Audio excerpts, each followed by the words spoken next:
Welcome back, family. On this episode of the Minutemen Initiative, we've got Brown Rocket Actual back. He's back again. Kind of an unofficial part two to our episode we did on rifle builds and some advice and tips on that. We said in that episode we'd do a follow-up to optics and some other support equipment that is going to end up getting mounted to your rifle. Primarily, we talk about optics today and a lot of things you need to look at there. Hopefully help you make some good decisions as far as choosing and purchasing an optic, and maybe some additional information for those of you that might already have an optic, but you're kind of looking to push it further. So another big, long one, but it's a lot of information. And hope you have the time to listen, but sit back, carve out a big time in your schedule, and let's do it.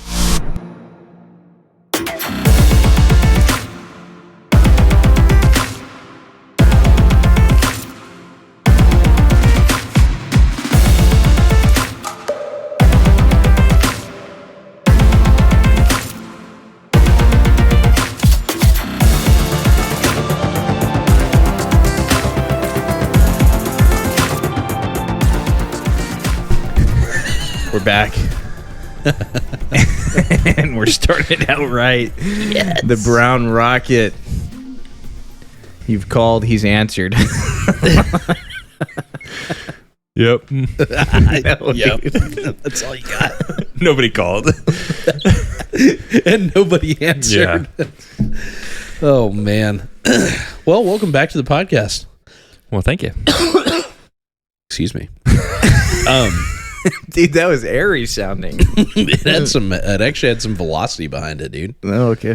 Oh man, I wish we just were dead quiet for you to drink that water. That would have been Thankfully perfect. we're not. Disgusting. So we're gonna be getting into optics and some optic equipment and some equipment in general. Yeah. For the old rifle. So last time we talked about like parts you might want and how to build a gun, an AR-15 if you were interested in it.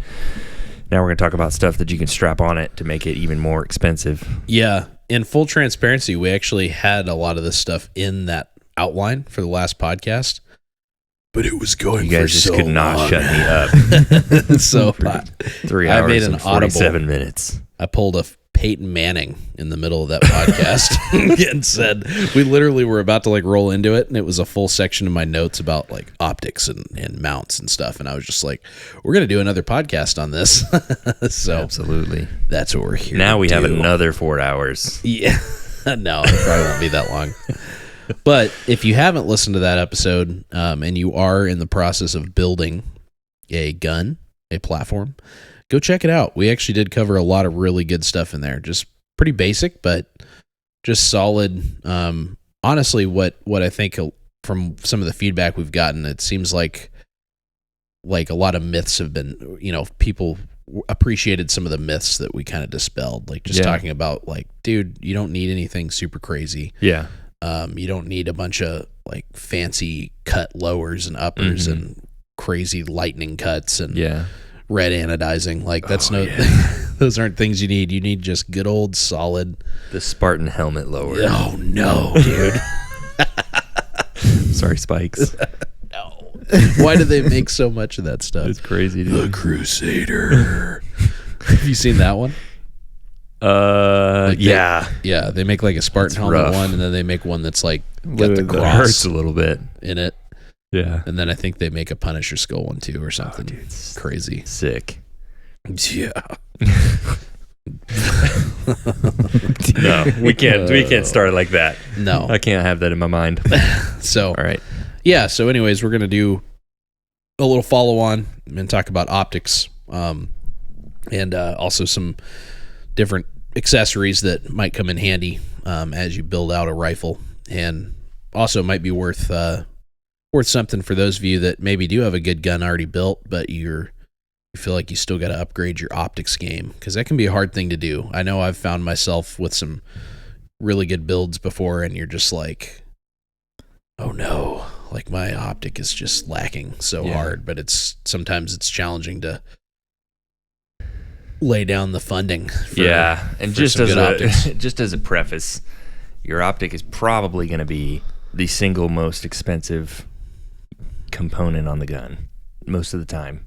It's also arguably the most important accessory. Or I wouldn't even call it an accessory, piece of equipment for your rifle. I mean, it's literally how you aim. It's going to inform all of your effectiveness with the rifle. So, yeah, exactly. So it's a big deal, which is why it needs its own little time in a podcast. So, and it's a lot more of like a nuanced than like getting a good upper and lower in a barrel. That's pretty cut and dry. Yeah. And there's some options, obviously, but as long as it's good and strong and works, then it's good. And then it's true to some extent on optics and things like that, but there's a huge world of things that you could be doing and things that'll help you or hurt you if you don't understand what they mean. Yeah. When you're going out to pick one. What do they mean? Yeah, dude, there's just so many acronyms. Oh, no. We're going back to acronyms. No. We gotta move on. You probably know what we're talking about if you listen to the Mark 12 podcast. Yeah. We got a little acronym crazy. It took us down a road. Anyways. Yeah. Yeah, and then on top of that, like if you're talking about like it's not. No, I'm just kidding. We can't do it again. No, we can't. But on top of that, like even you can get one of the best scopes out there, but if you don't get the right reticle, then that's a whole nother just goat rope in itself. Yeah. The goat ropes, dude. What is a goat rope? Just roping goats. What is a goat rope, dude? I would assume it's a rope that you use to lasso goats. To get a goat. And is it just like, or is it made of goat? Is it a messy and chaotic event? Because it's always used in conjunction with like something that's hard or challenging. This is the first time I've ever heard of it. Really? But I'd imagine it would be hard. You haven't heard looking at a goat. You haven't heard that referenced, like, like, man, that was hard. It was a goat rope. Like, no, I've never heard that in my life. Now you have. Talking about. Yeah, there you go. Good stuff. Something new every day. Maybe that's just me and you, Steven. No, I've heard people use that before. Yeah, I don't know. That might be a Southern phrase. Not really sure. Email us. No, I'm looking it up. minutemen.initiative@gmail.com. Oh, man. Minutemen.initiative. That's what I said. Definition: a hectic, confusing, disorganized situation, often with too many people. Oh. So it has nothing to do with goats. It comes from a rodeo event in which competitors attempt to lasso a goat, usually for younger participants. Oh, that makes sense. Why it'd be kind of chaotic. It's just running around and just smashing about. And like just stuff like that happening. The first animal impersonation we've had. We're like 1 minute in. It's already going. Oh, man, dude. All right. I actually kind of want to see a goat rope now. So I guess... All right, let's get back on here. Sorry, guys. I guess the most important part for selecting an optic is knowing your use case and understanding kind of like what you want to do with your rifle, because that's going to be directly informed by the optic you choose. Mm-hmm. It's way better to start with knowing what you want to do with the rifle and then going from there. Yeah. And I've bought so many optics just from like, I need this one. And I'm like, I hate it, or it doesn't actually do anything that I need it to do. And then, people know. People that follow me on Instagram are like, this guy's so dumb. Buys a new optic all the time. This guy. It's because I didn't originate from a need and then fill it until, I started getting serious or getting into it. Yeah, so. Realizing what made sense for what you're trying to do and our environment that we live in. But the positive of that is that you've gotten to try a lot of different optics. That is true. It's been really cool. Yeah. And Steven and I have also had the what am I trying to say? The pleasure. The pleasure. It's been my pleasure to look through optics. to try these optics. I guess that works. I don't know. I mean, what word I pleasure, was looking opportunity. for. We've had Opportunity. That's pleasure for that was some it. of them, opportunity for others. And displeasure for some. But yeah, we've all collectively used a lot of different optics.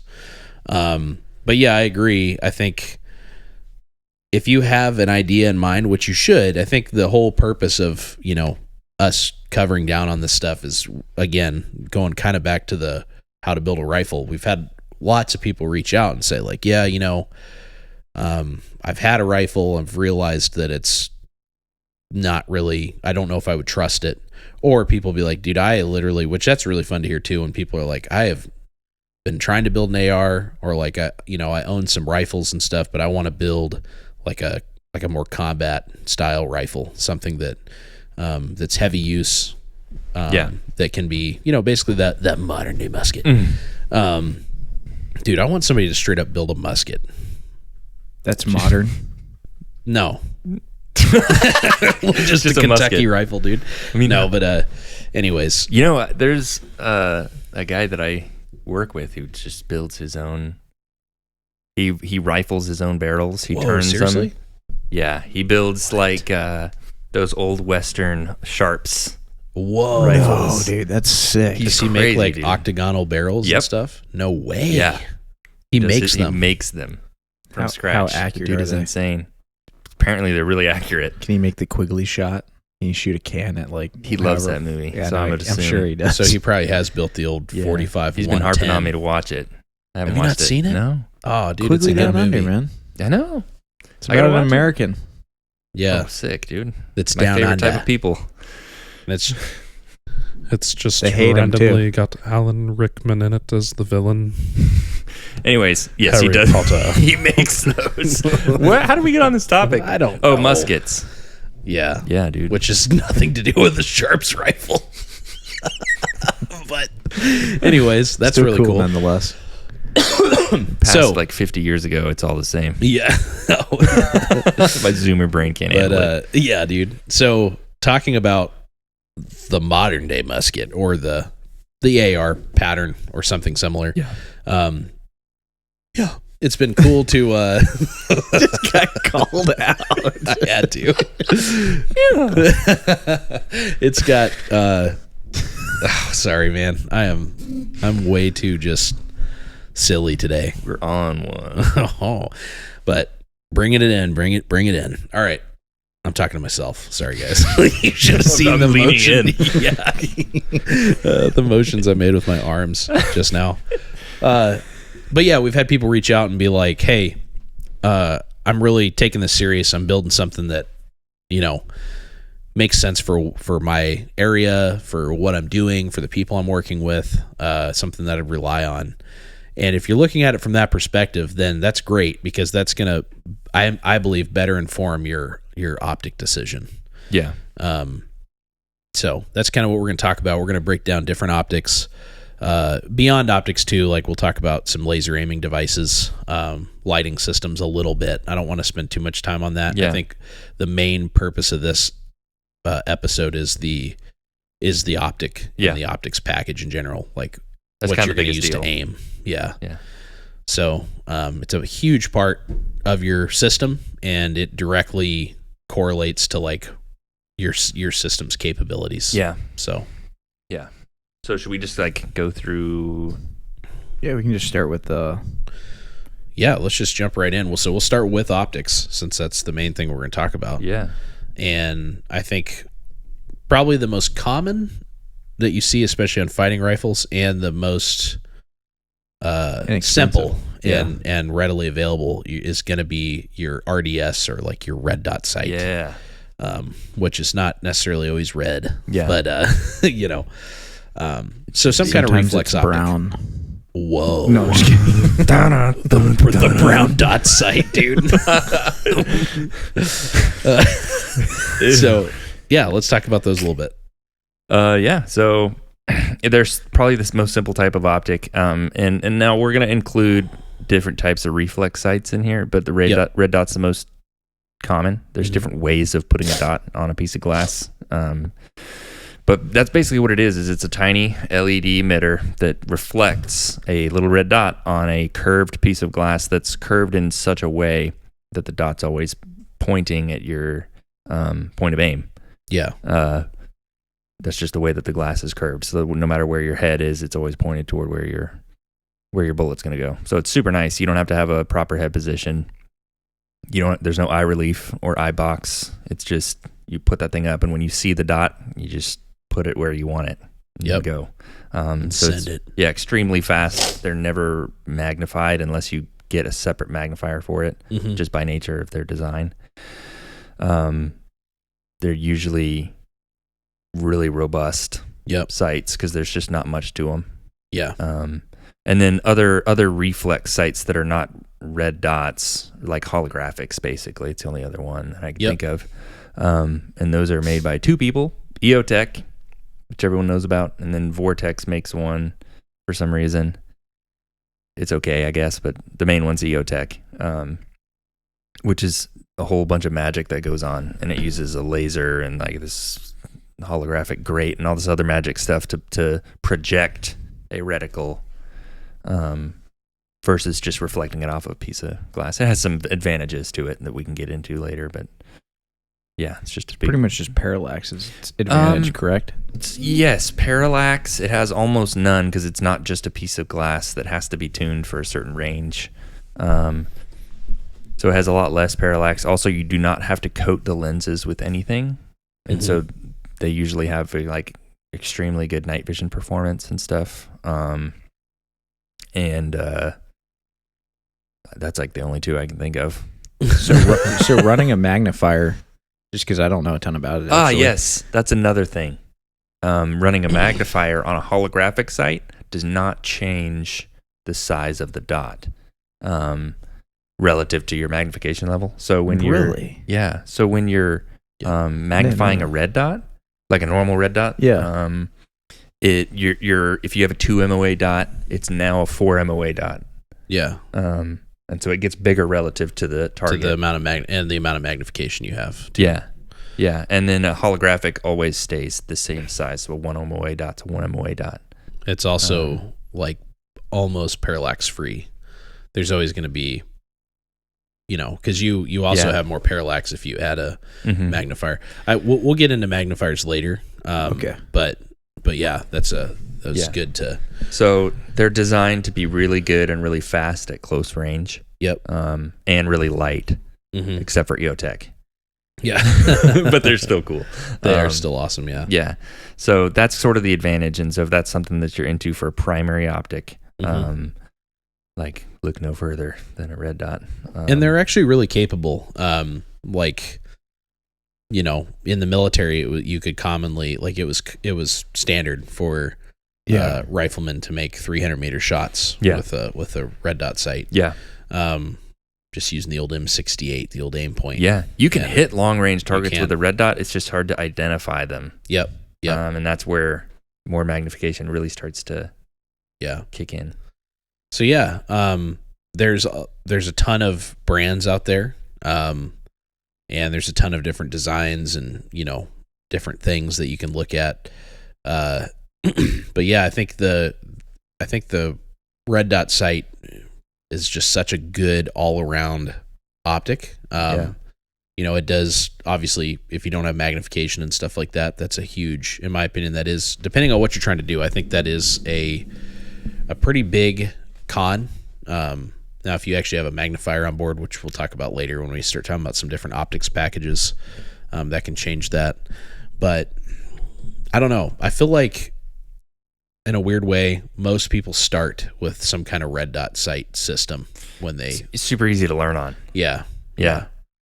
I know a lot of my first builds get your head position down before you start getting into optics that will punish you for not having a good one. Right. Let's talk about some brands that we would recommend and some brands that we wouldn't. And we're not going to, I don't know.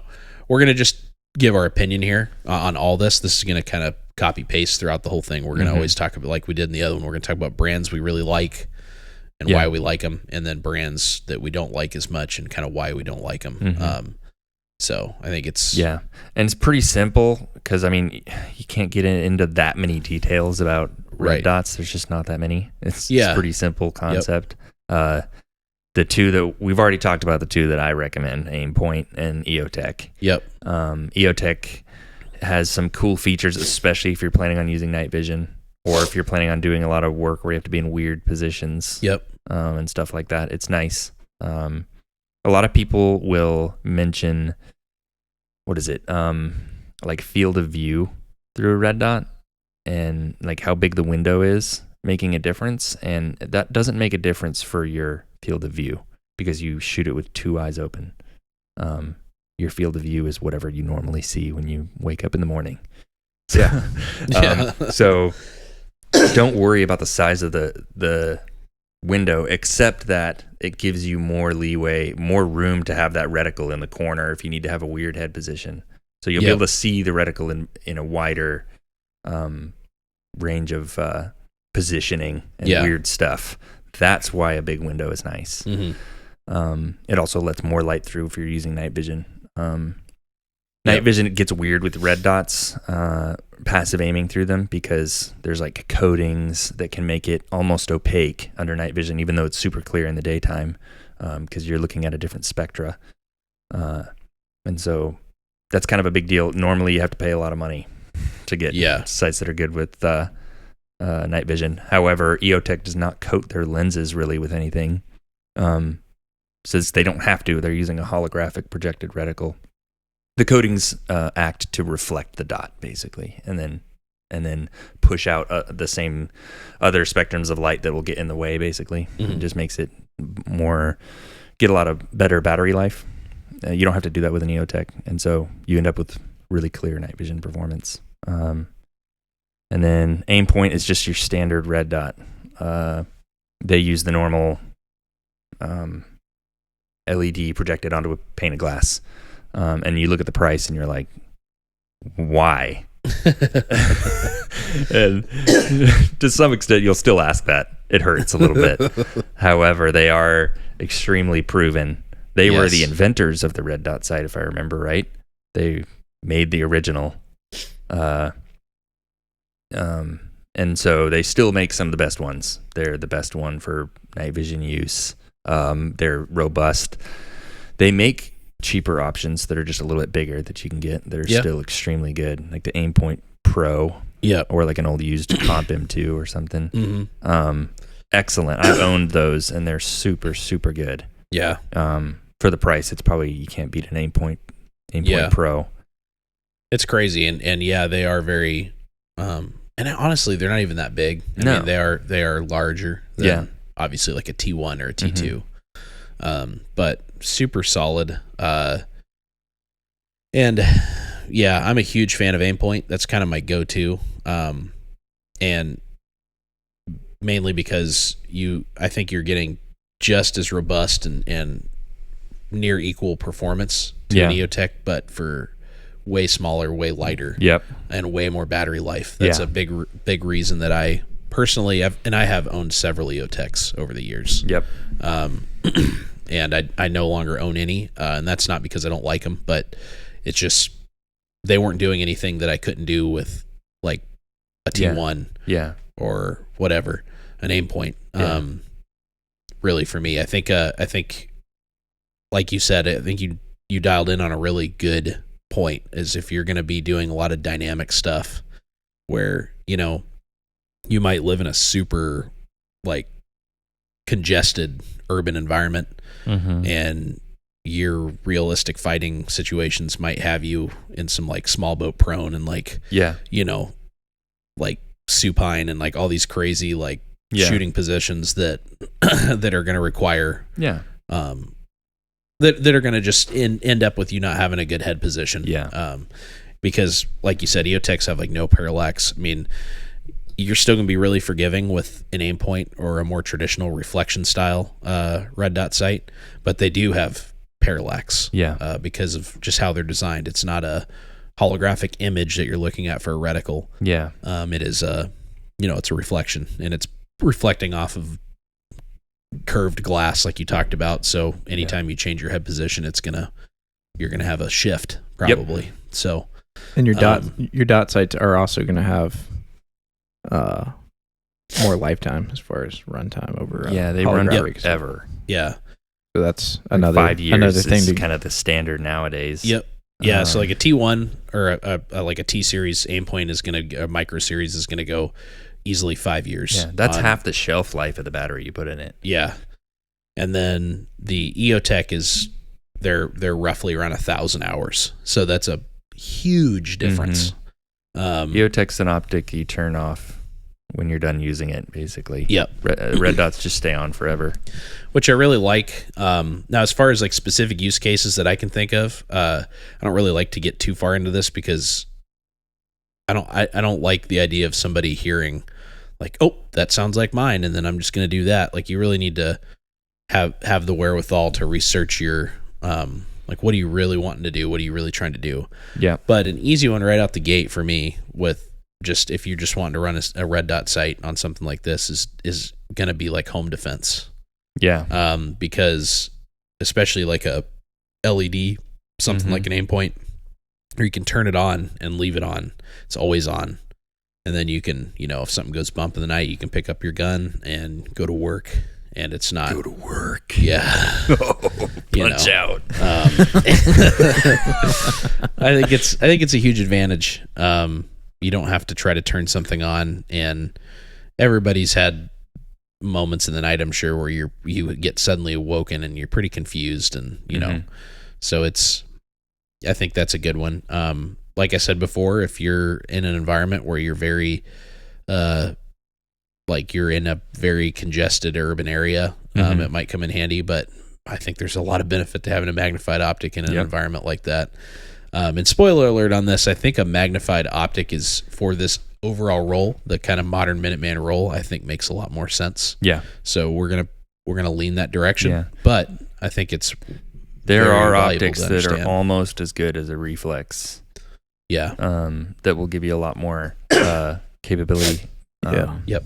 For some things, daytime use. Yeah. That kind of thing. Another important consideration as far as the red dot's concerned is just I'm a huge believer in running a closed emitter as far as on a rifle platform for sure, because of just duty purpose in general. Yep. Handgun, I'm not as concerned because usually that's a concealed weapon anyways, so it's not like I'm getting a bunch of crap that can potentially get in there to... Yeah. You have some size constraints on a pistol just because it's a small gun. Yeah. And so having a small welcome red dot makes sense. Trigicon to the closed emitter game. We'll see how good that optic does. I think it'll do good.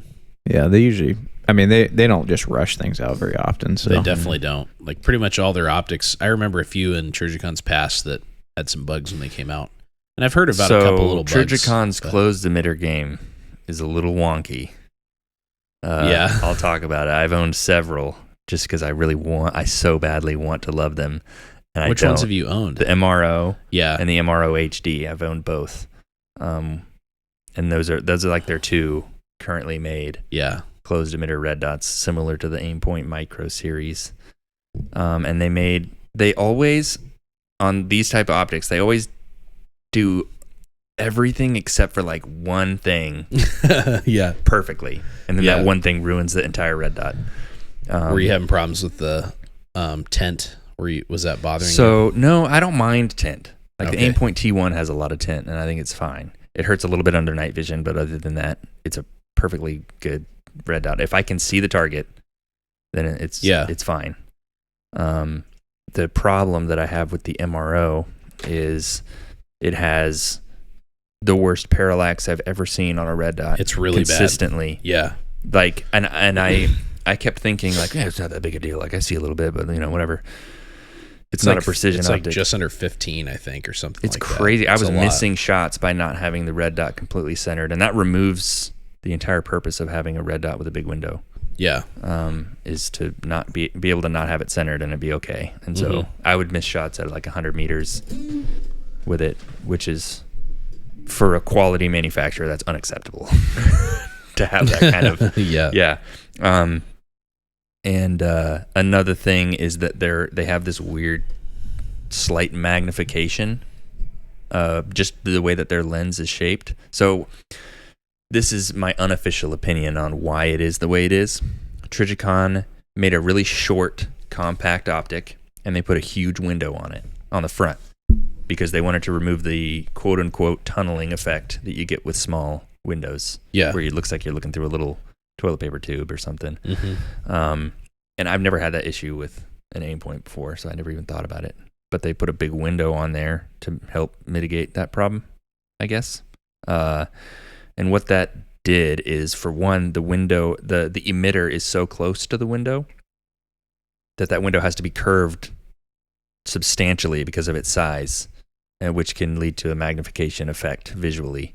So like your one eye's looking at through this one little monocle thing, like Yeah. it's like 1.2. When your other eye's looking through one, it's like a little bit weird. You can get around it, but if you use it under night vision, you won't be able to focus on the dot and the target at the same time, and anything else. So it's really bad when you start using like a monocular. And then the dot was fuzzy, and it was just weird. Yeah. It didn't do very well. So it's like magnified weird, and the dot's fuzzy, and the parallax means you miss shots, and it's like, how much did I pay for this thing? Yeah, I know. Yeah. Things that I really like about it are it's like forged aluminum. I think it looks cool. It Everything looks about like, it's nice except for that. It looks like the kind of like a shrunk down ACOG almost in Yeah. a weird way, because it's like Yeah, it big up does. front It looks and cool. then like goes down to being small. Uh-huh. But And it's like just a Nissan Yeah. Altima. It never dies because it's reliable, but you just so wish it would, so that you could get something else. do you remember the SRS? Yeah, dude. That just I absolutely. still want one, Hogatron. even though I know it's terrible. I had one for a little bit. Dude, do you want to know what I had one on? What'd you have it on? I don't know if I've ever told you this. I told you that I owned this for a very Is short it going to period change of our time. friendship? It might. Dude, I used to have an ACR. What? Yeah. Okay, that's so cool. Oh, that's better than I thought it would Dude. be. I thought you were going to give me crap. No. The old I Bushmaster played Modern Warfare 2. ACR I know with how an good they are. SRS on it, dude. That's actually so sick. Yeah. I would have that right now. I don't care if it's bad. But then I realized that they were never going to make all the things they said they would make for it. Yeah. And Because they lost the SCAR program or whatever. yeah. Yeah. But No, dude, that's so cool. yeah, That's dude. just a vibey I actually setup. found the stock for that. I'll have to bring it in just because I don't know what else I'm going to do with it. It's not like I can You sell it. have an ACR stock? Yeah, like so I changed the stock to somebody made one. I'm trying to remember who it was. Trying to think what their stock even looked like. It's similar to the Scar stock, but it actually looks cool. It was doesn't gonna look say. like an UGG boot. I was about to say an Yeah. Ugg boot, dude. Yeah, that's the Scar stock. No, the ACR stock was similar, but I switched to one that it was better somehow. Yeah. I can't remember how. And you have the original? I have the original, yeah, That's the one that cool. came on it. Nice. But- I know a guy that's getting a SCAR. I might have to pick his brain about it. So I can, Yeah, the Scar or an Yeah. ACR. I'm sorry, ACR. Oh, he's getting one. Yeah. Do they still make them? No. Okay, so he's just getting one. He's Yeah, just a lucky. I bug. would tell him to not, but Well, it had some it's a problems. fun gun. Okay, yeah. That's why. It's not his only, like. It is. The thing is, though, so I would tell him to not. I mean, it's an AR-18 action basically. Yeah. Inside of it. The coolest part about it, something that I liked the best about it, is that the battery controls were really smart. So they're right at the trigger guard, and it's like a little molded plastic, like Battery controls? like for your action, like Oh, your I bolt thought action stuff. you were talking about like electronics. No, I was I'm like, sorry. Are we talking Like- about the same gun? You know the bad lever was an from airsoft Magpul, gun. the Yeah. battery assist device. That's what I mean. That kind of battery. Okay, yeah. Like your gun is out of battery. I get it. It basically has a built-in bad lever that's ambidextrous. So at the front of the trigger guard, it has this little like Mhm. molded plastic, like texturized little knob. Okay. You can push it up and then lock the bolt, or you push it down and it'll release the bolt. That's nice. That was kind of cool. Yeah. But yeah, it had some it had some malfunctions randomly, like for no reason. That I was always like, why do my ARs not do this? You know, Yeah. the same ammo, like all that. It was clunky. Like shooting it would just be like, it just felt like it recoiled a ton for no reason. Mm-hmm. I was just like, why? Yeah. But it was cool, and had it for the exact reasons that everyone else has them, which is Call of Duty. Yeah, boy. Modern Warfare. I would still buy one. No questions asked. Yeah. I don't care if they suck. One of my buddies had one too. We both had one. One of my That's buddies so in the cool. military, and I talked him into it. I was like, you should get one of these. And he was Yeah. like, are you sure? I was like, yeah, it's like the best thing ever. And we both sold them. SRS is just the perfect optic to have on that. It looked cool. It just looks so sick, but it's Yeah. like we don't really care how it works. Yeah. Yeah. It was like, is it solar powered? Is it battery powered? Like, is it have tritium in it? What's going on? Dude, it had all three, didn't it? Yeah, I think so. Oh my goodness. I don't know if it actually, I can't, yeah. I I'm think pretty sure it did. Yeah. It's So- like they just keep adding features. This thing will never not work. Anyways, we're way off topic. So there you go. Little random gun history for you. Yeah. That wasn't actually history at all. It was just my history. Yeah. of And having a random gun. Let me give the MRO a little bit of redemption. Okay. Well, not the regular MRO things. The HD. Yeah, the HD. Yeah. So they fixed some things. They made it longer, which I think helped a lot with the parallax, and they made the glass a lot more finely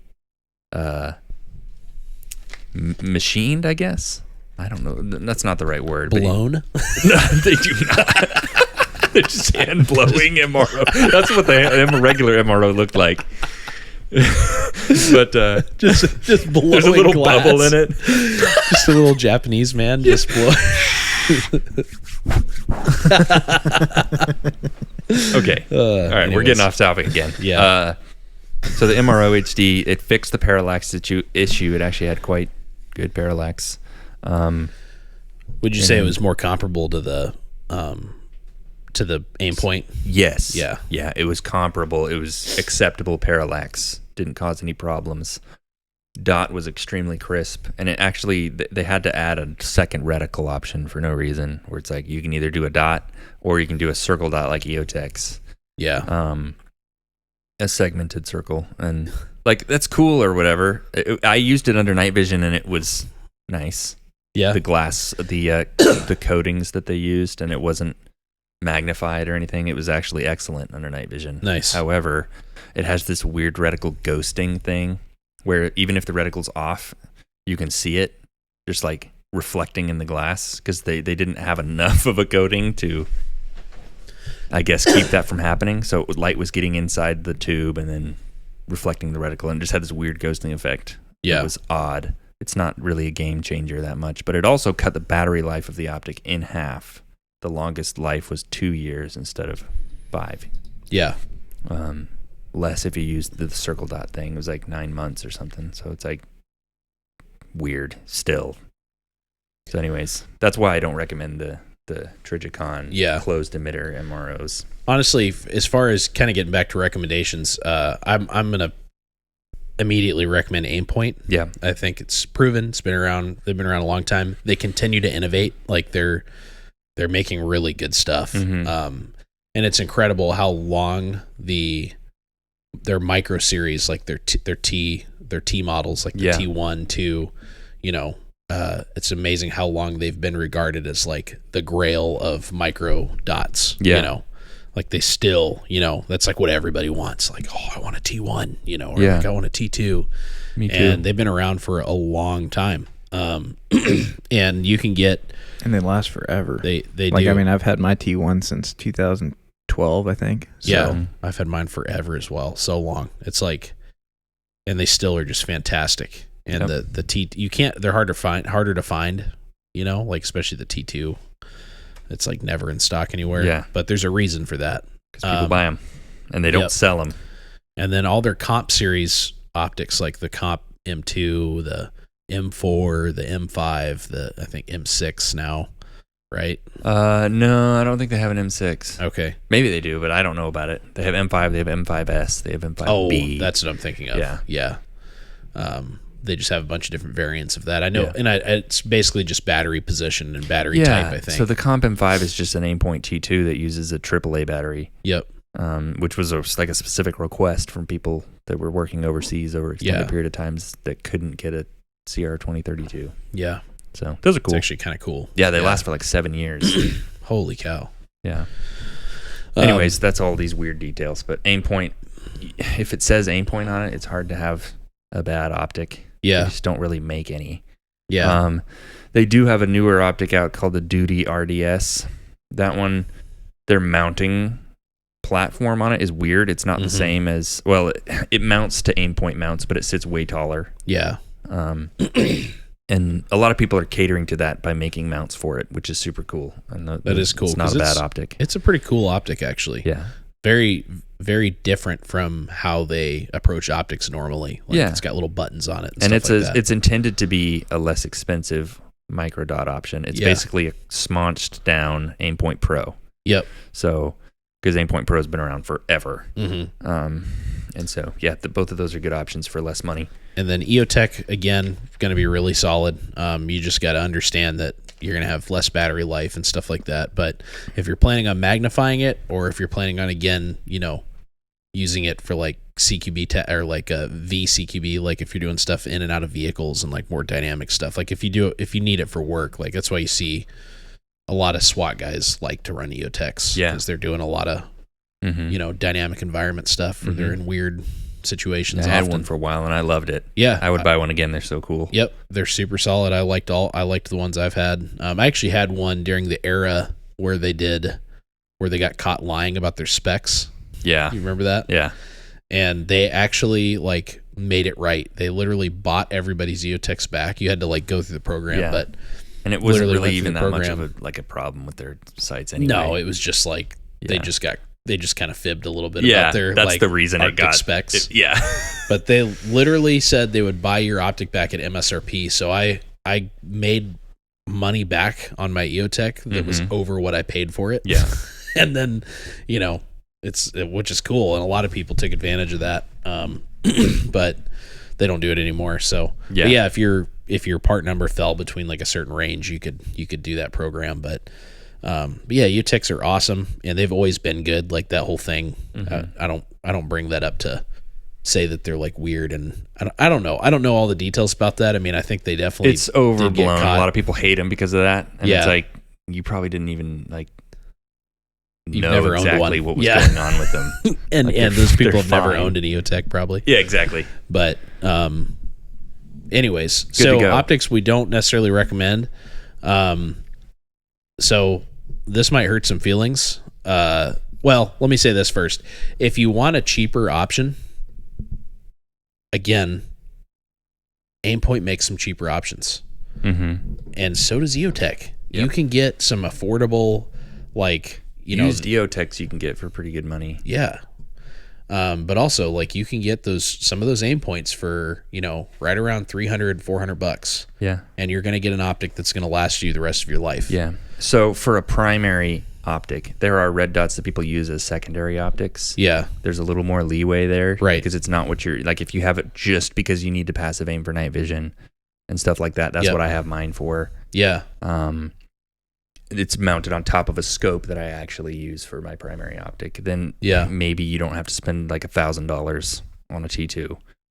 I still want to, but for a primary optic, I would say absolutely not. Like, just spend a little bit extra money and get one that's dependable. Yeah. I'm trying to think of, like, is there any brand we'd recommend that's kind of mid-tier? Like, I do, actually. Okay. People are going to hate me for this one, but the Sig Sauer, they make, they're actually really up in their optic game. They make their Romeo 4T. Yeah. Is actually been around for a long time, and it's been used in combat quite a bit. Yeah. And it's very well proven. And they're coming out just now with 2 new options. The Aimpoint 4 XT Pro, which is the same thing, but it runs on a AAA, like the Comp M5. So it's a SIG? It's a SIG. Romeo. Okay. I'm sorry, what did I say? You said Aimpoint. Oh, I'm sorry. It's okay. Oh, no. So what is that model? The SIG what? The SIG Romeo 4T is the old model. That one had a weird solar feature that no one used. Yeah. And then they got rid of it on the 4XT Pro, and they made it run on a AAA battery. And And they have a dedicated night vision button that you can press that toggles straight into night vision modes in and out, which is like an EOTech, which is really nice. They updated their coatings to make it on par with an Aimpoint T2 under night vision, which normally they weren't very good under night vision. They just were super dark coated tint under IR, and then they updated it, and now it's extremely clear. Really good model. They have like 4 reticles built into it, which is a little overkill, but I guess if you're into that, they have like ballistic drop compensators in there. So many people, dude. People are just like, we have to have a different reticle than a dot. I don't get that because, like, I mean, if that's your thing, I guess that's your thing. But for me personally, like, the less, at least in a red dot sight, the less my window is hogged up, the better. I'd rather just have a dot. Yeah. But you can also just run it with a dot, and it works great. Has 5 years of battery. And then the newest one that they just released is the Romeo 4T Pro instead of the XT Pro. The 4T Pro is the same as the Romeo 4T, but it has the updated glass coatings and still runs on a 2032 instead of a AAA. Nice. Which is super cool. I like that. And a nice thing is that it comes with its own lens caps and ARD, which is super nice. That screws in from the factory with that all way. of it. That's nice. Yeah. And it screws in like a high-end scope one, which is super. It's nice. And I guess, and they run for like what are they, like $15, which is impressive given their performance in their night vision and their pedigree for being reliable. Usually, what you really pay a ton of money for is A, dependability, and B, proper night vision coatings. You just can't get a cheap optic that works really well under night vision. Yeah. Just doesn't exist. Yeah. Because it takes a lot of money to get there. So yeah, which is what I was actually going to talk about is, you were just saying, you can maybe not go for such a high-end red dot if it's like your secondary optic in an optics package. But obviously if your intent is to use it through night vision, it's nice to have a better one. Then you need to at least have one that works decent under night vision. There's a few that actually work not too bad. They're not on par with Aimpoint or the Romeo 4T Pro, but they're acceptable. And if it's all that you're using it for as an interim dot until you can get something a little nicer, they work. So that's what I have right now because I've spent a ton of money on the primary optic and a bunch of other stuff. And so one of these days I'll have myself a T1 or a T2 or something. Yeah. But,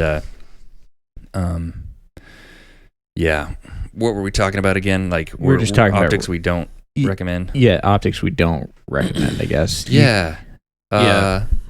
So for a primary red dot, I don't recommend most things from Vortex. They just kind of make weird red dots. Yep. I did own one that wasn't terrible, but it had some dumb features on it that I didn't like, another solar dot or something. But it actually wasn't terrible under night vision.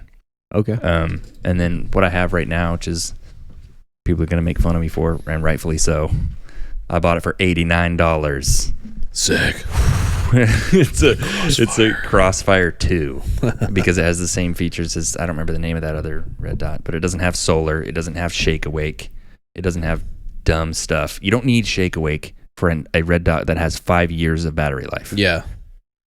It's so dumb. And Aimpoint doesn't do it. No, they don't. I respect because it's just something to go wrong that doesn't need to be there. Yeah.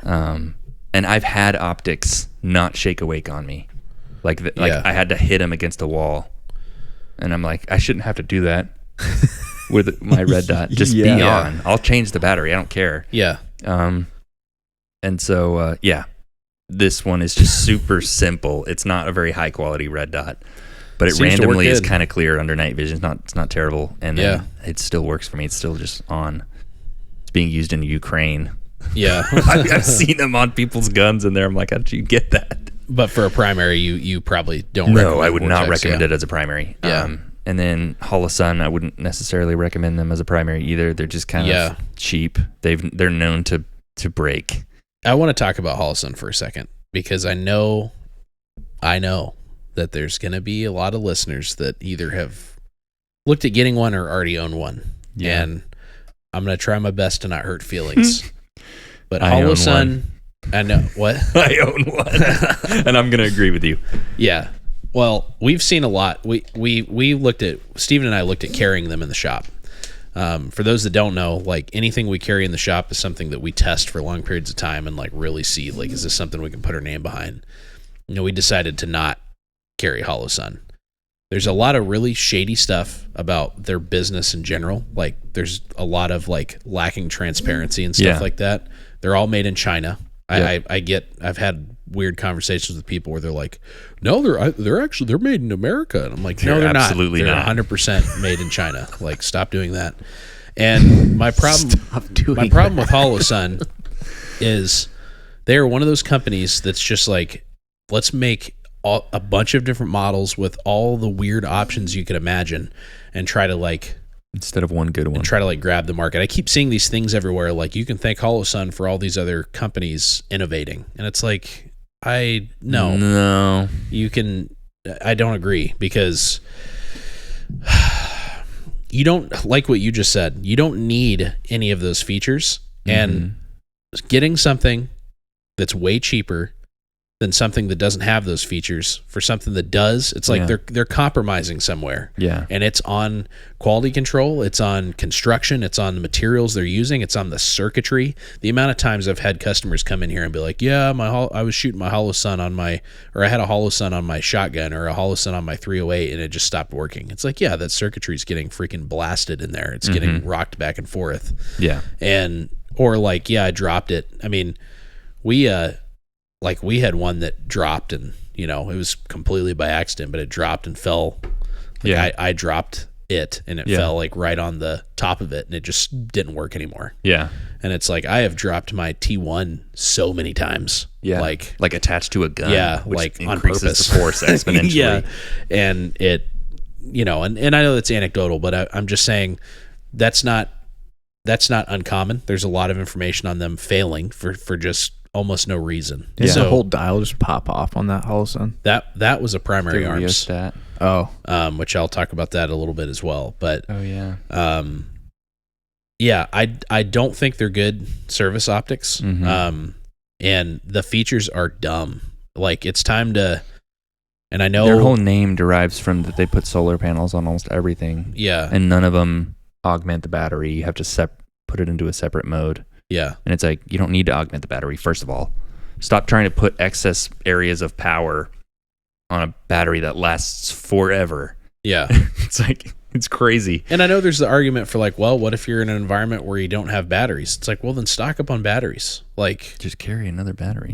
you can buy those, literally those rolls. Like, Yeah. you know what I'm talking about? Those cardboard rolls of watch batteries. And it's literally like, They're cheap. 50 in a roll, and they're not very expensive, and that's going to last you. I mean, do the math on that. Well, so shelf life of batteries is around 10 years of lithium batteries. Okay, yeah, That's the stated shelf life. They probably last a little longer. they definitely do. Because I have old like batteries from the government, you know, because they would give us like a bunch of just batteries in surplus, you know. Yeah. And those batteries still work. So, crazy. So if you want to get like a pack of 50, go for it. They might you just reuse them until they start being weird. Yeah. Get some more. But so if you're that concerned about battery life, get a magnified optic with a we'll get into that. Yeah. You don't even need a battery. Yep. So, but yeah, I think the Shake Awake, the solar panels, the different reticles that you can switch between in colors and stuff. It's like these are not things you need. Yeah. You need a dot. These are things that you unlock in Call of Duty and never see in real life. That's how it should be anyway. So I know that's probably going to rub people the wrong way, but I just have not seen anything made by Holosun that I've been excited about or have been impressed by. Yeah. Not a single thing. And I don't know. I'm probably biased because I've been fortunate enough to like own decent optics over the years, but it's not like I just was given those. I had just saved up for them and bought them. Like just save up a little bit longer. That's the thing too, is they're these these more duty purpose holosun optics that are coming out that are kind of like a blend between like T series aim points and like the M68 or the Comp M4. They're like the same size as the Comp M4 and they're like $80 less. Yeah. You know what I mean? It's like they're like 300 I don't know. They're like right around 300, 350, right around in there. Yep. It's like you can get the Comp M4 for like $400. There are quality dots within your price range. Yeah. You don't have to buy holosun. And, you know, and then it's like if aesthetics is a thing, then like, I mean, it is a thing. I know you want it to look The aim cool. points look better. But they look sick. Yeah. Like, I don't know. They've been there, done that. Aim Point Pro is probably the coolest looking red dot So for a primary optic. Stop. So sick. Stop compromising just because you hear people in the NRA forums say that holosun is the new like aim point. NRA. Dude. Just like Guns and Ammo magazine, just like the holosun 503R or whatever they're called. Yeah. And it's like The cover is a dude with an orange vest on. Just close it. Yeah. And I'm sure there's some out there like, so for example, the Romeo optics are also made in China. No, that's not all true. Really? I know most of them are. So a part of a requirement. Yeah, most of them are. But the Romeo 4 is specifically made in the U.S. Yeah. Because they have to for government. Like, is it Berry? That's not Berry. No, but it's I can't remember. Berry compliance is for clothing. fabrics. Yeah. But it has to be made in the USA entirely, basically. And then in order to be able to be used in the contract. Right. And so they made that one specifically for the contract. And that's why it's the nice one. Yeah. And more expensive. Which is why I was going to specifically state that those models you recommended are the only ones that you are recommending. Yeah. All the other ones are basically, I think they're actually made in the same factory. I've heard some people say that. As holosun, I wouldn't be surprised.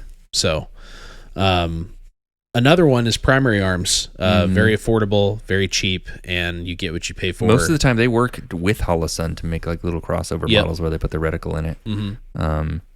So they're on the same tier. There's nothing more that needs to be said to them. Yeah, we've seen some break like so easily. Like we had one that was like I don't know, retail on it was like $120, so super cheap, and we were just like using the knob, like we were just using like the dial to turn on the battery or turn on the optic, and it just like just broke off and just came off, and the whole optic just died. And we were just like just disassembles itself. And I think I just raged and like threw it across the room, and Steven was like, "Don't do that." I was just like, "We'll never sell that." Yeah. I mean, we had it for like a few. How long did we even have it? I don't even think we shot a shot with it. It was just like, and I was like, "Nope, done. Never gonna buy that ever again." So same exact thing as holosun. Just avoid it, especially for a primary source of aiming, primary like aiming system. Now, I will say really quick, if you are like desperately trying to build something and you just know if it's this or irons, get it and then get irons. Yeah. At the same time, so you can use those when it breaks. If you're looking at it like, man, these guys are just talking about $800 optics like it's the only option, which again, we're not. We had some other alternatives that are still great, but I get that. Like, and I know, and I don't want to be like that classic elitist guy of like, if you don't have a, like I don't want to be like that. So if it's just, you just know for a fact, like I will not be able to afford it anytime soon, then get something cheaper and just understand that it's a training gap. Like it's something to train with for now. Use for now, but please understand that if you find yourself in an environment where this whole concept becomes needed, this whole modern Minuteman concept, you're going to be walking on glass, your optics a liability. Exactly. So I just wanted to kind of say that, like, we're not saying that you can't, no matter what, but the way I've always looked at it is, if you can literally just wait one more paycheck and make up the difference to get something that's going to last you forever, then that $250 you're about to spend on a holosun now gets to get put towards an optic that's going to last you, which is in the range of an Aim Point Pro. Life. And those things, there's one that survived a literal house fire, and the gun that it was mounted to was completely destroyed and melted, and it was still on And Aimpoint bought it back, I guess, or took it, and they put it on a new gun and zeroed it, and it works. And it was burned in a fire. Yeah. It's pretty impressive. It's super cool. It's crazy. So anyways, yeah, we don't have to get all into that. Now let's talk about some magnifiers maybe, or at least the concept. Because those go with red dots, right? Might as well. You might just get into that at the end of the whole optic topic. Yeah, because I have a full section where we'll get into optics packages. So, okay. Yep. So we'll just move on to another optics. So right now we're just talking about we're talking about primary optics right now. I guess is how I'd word it. Yep. So that's red dot sights. Do your research. There's really good ones available. EOTech and Aimpoint, those two companies are going to be great to look at. And again, talking specifically about for rifles. So handguns, it's a whole other conversation. Mm-hmm. So the low powered variable optic. Oh, dude, that's like the LPVO. most popular type of scope for an AR. Yeah. For good reason. Mm-hmm. What they mean by low power variable is the common use term for a low power variable optic is something that starts at 1x power. So like 0 magnification. Mm-hmm. And then it goes up from there. Yep. This is a type of telescopic optic, not a prism. Prisms are usually fixed on 1 power, but these ones are, you turn the knob and zoom in. And so that has advantages to it. So you can pick any magnification between 1x and wherever the top magnification is. The generally accepted ranges nowadays are like 1 to 6 to 1 to 10. Those are like where you find the good ones. Mm-hmm.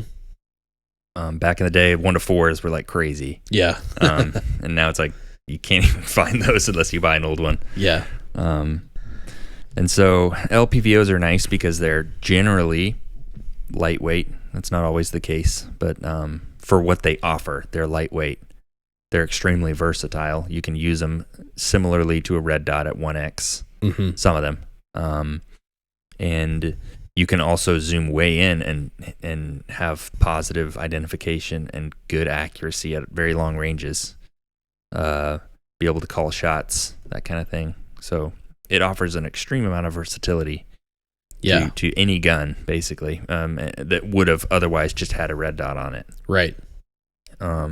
And so the LPVO is a compromise between a normal scope, like a larger scope, and a red dot, because it has a 1x that lets you use it in close range and use it without magnification, both eyes open, same type of thing. But also be able to just zoom right on in and go out to distance with more acuity. That might not be the right word. Accuracy. Yeah, whatever. It sounded good. Yeah, I thought it sounded nice. Acuity. Okay. So the word of the day. Have you seen that guy? The bird of the day? No, the word of the day. Oh, no. Anyways, sorry, I interrupted you. I'll just stop. I'll just make them up as I go. That's my word of the day. So anyways, the compromise being they're not quite as good as a red dot. Yeah, usually. Definitely not.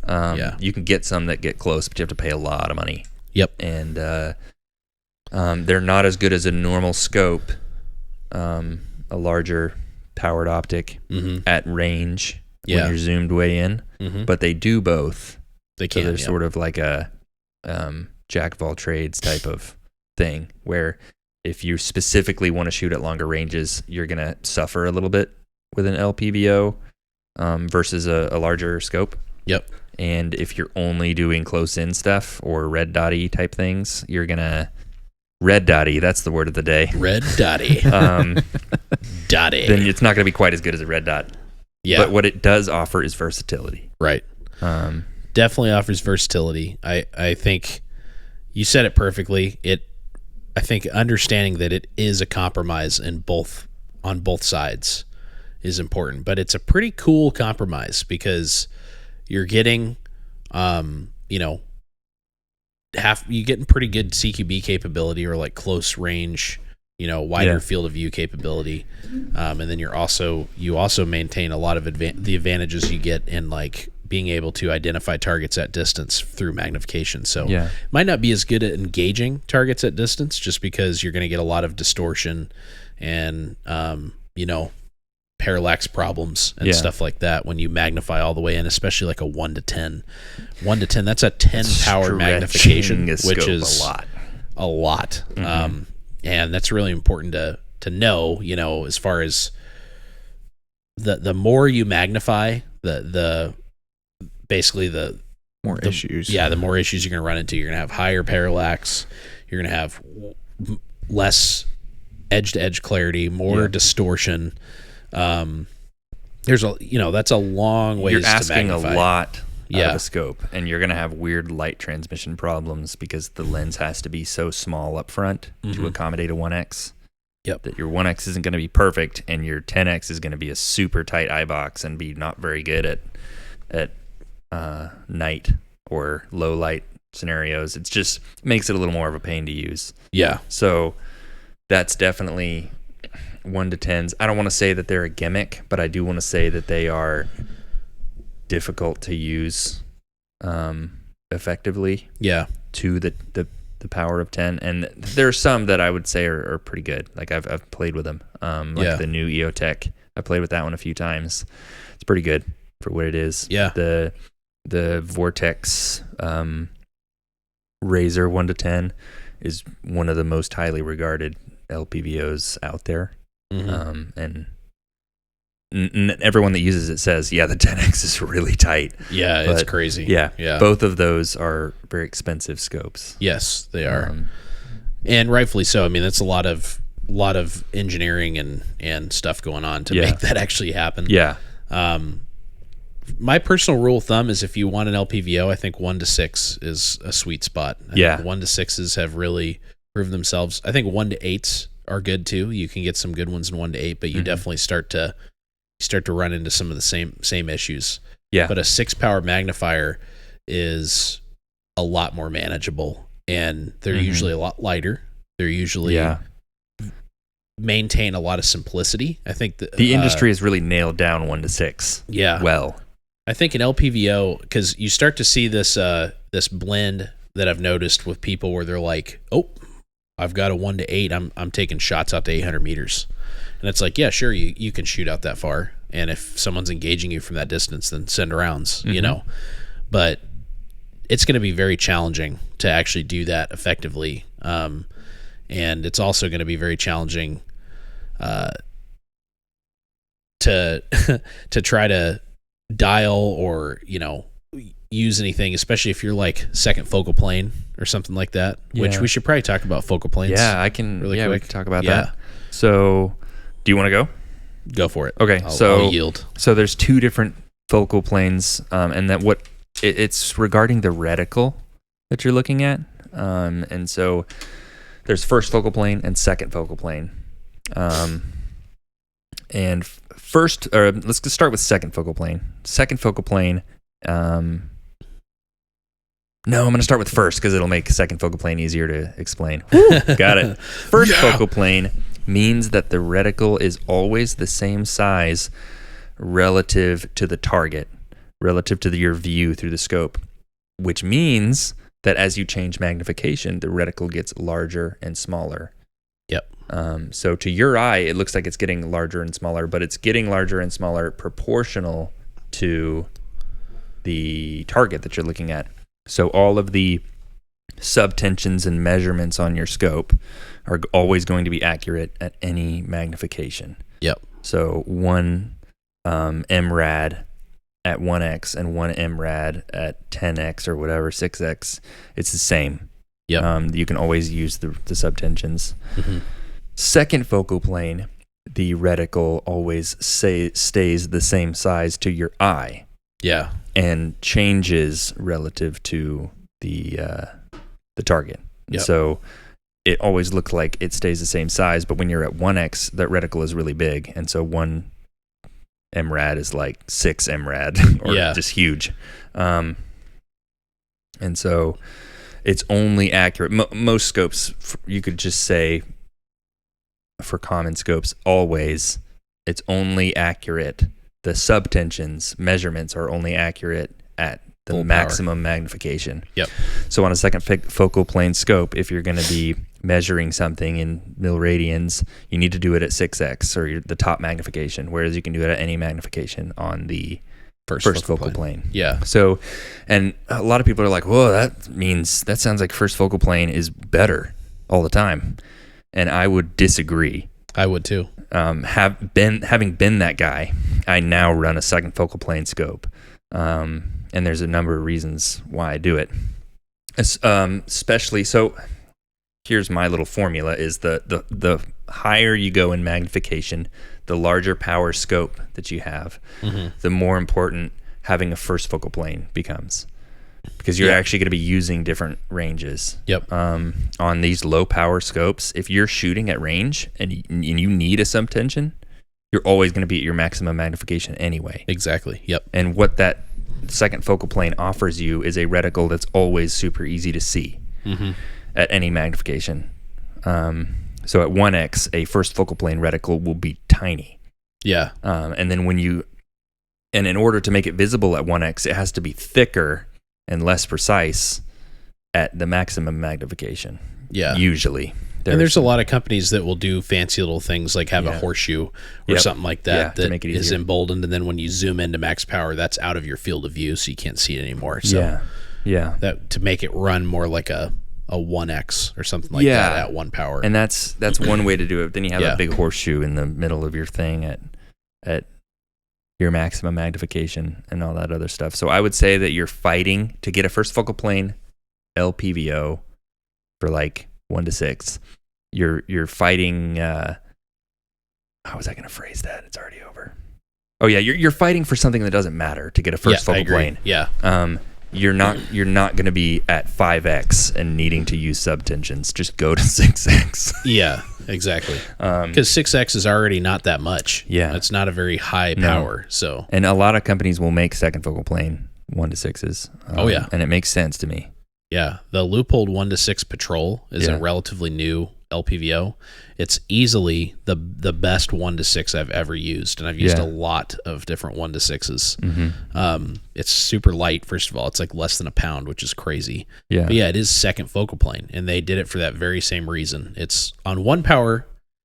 Yeah, your subtensions aren't right, but aren't gonna add up, but who cares, because you're probably just point of aim. You're using your you're not calculating drop at 1x. Just like, why do you even have an LPVO at that point?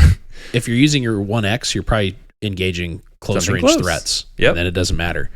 And then if you need to range something or see something or take a long distance shot, you're going to be on max power. Ramp that thing up to max. Yeah. This whole idea of like, ooh, I might want to be on 3 power for this shot. Like that's not a very no one really practical does that. thing. And you can do that just to see better, but you're not going to be doing subtensions at that distance. That's for medium range shots. The only reason I could see that is like for engagement purposes, having a wider field of view, and you still could be using subtensions in that situation. If you're talking about long shots, it's just like an ACOG. You're still technically using subtensions, and you're only at 4 power, but you got a wider field of view if you're talking like a 300-yard shot plus. Yeah, but your subtensions aren't going to be, they're not going to translate on a second focal plane. Is what we're I know, saying. but I'm saying that might be a reason my to have argument first for focal. first focal. Oh, yeah. Because I don't think you need to. That's the benefit of the first focal plane is you don't have to dial all the way. Like if I'm running a 1 to 10 and my 10 power is super distorted, I may not want to be sitting at 10. I may be sitting at 8 or something like that. And that's something I've well, and that's why I talked about specifically too. said 1 to 6. Oh, okay. I think in a 1, and that's why I said the sweet spot, in my opinion, this is Jacob's opinion, for an LPVO is a 1 to 6 second focal plane. Okay. I think that if you're going to go LPVO, I think that is like the sweet spot. But if you're going 1 to 8, 1 to 10. Once we start getting into like when we'll start talking about it soon, but once we get into like optics with more magnification, I'm first focal plane all the way. Yeah, but Stephen, you did bring up a really good point, and that is LPVOs are notorious for having really tight eye boxes, meaning less forgiving head positions that you can be in. You have to be right behind the optic and a certain distance away from the optic in order to see through it. Yeah.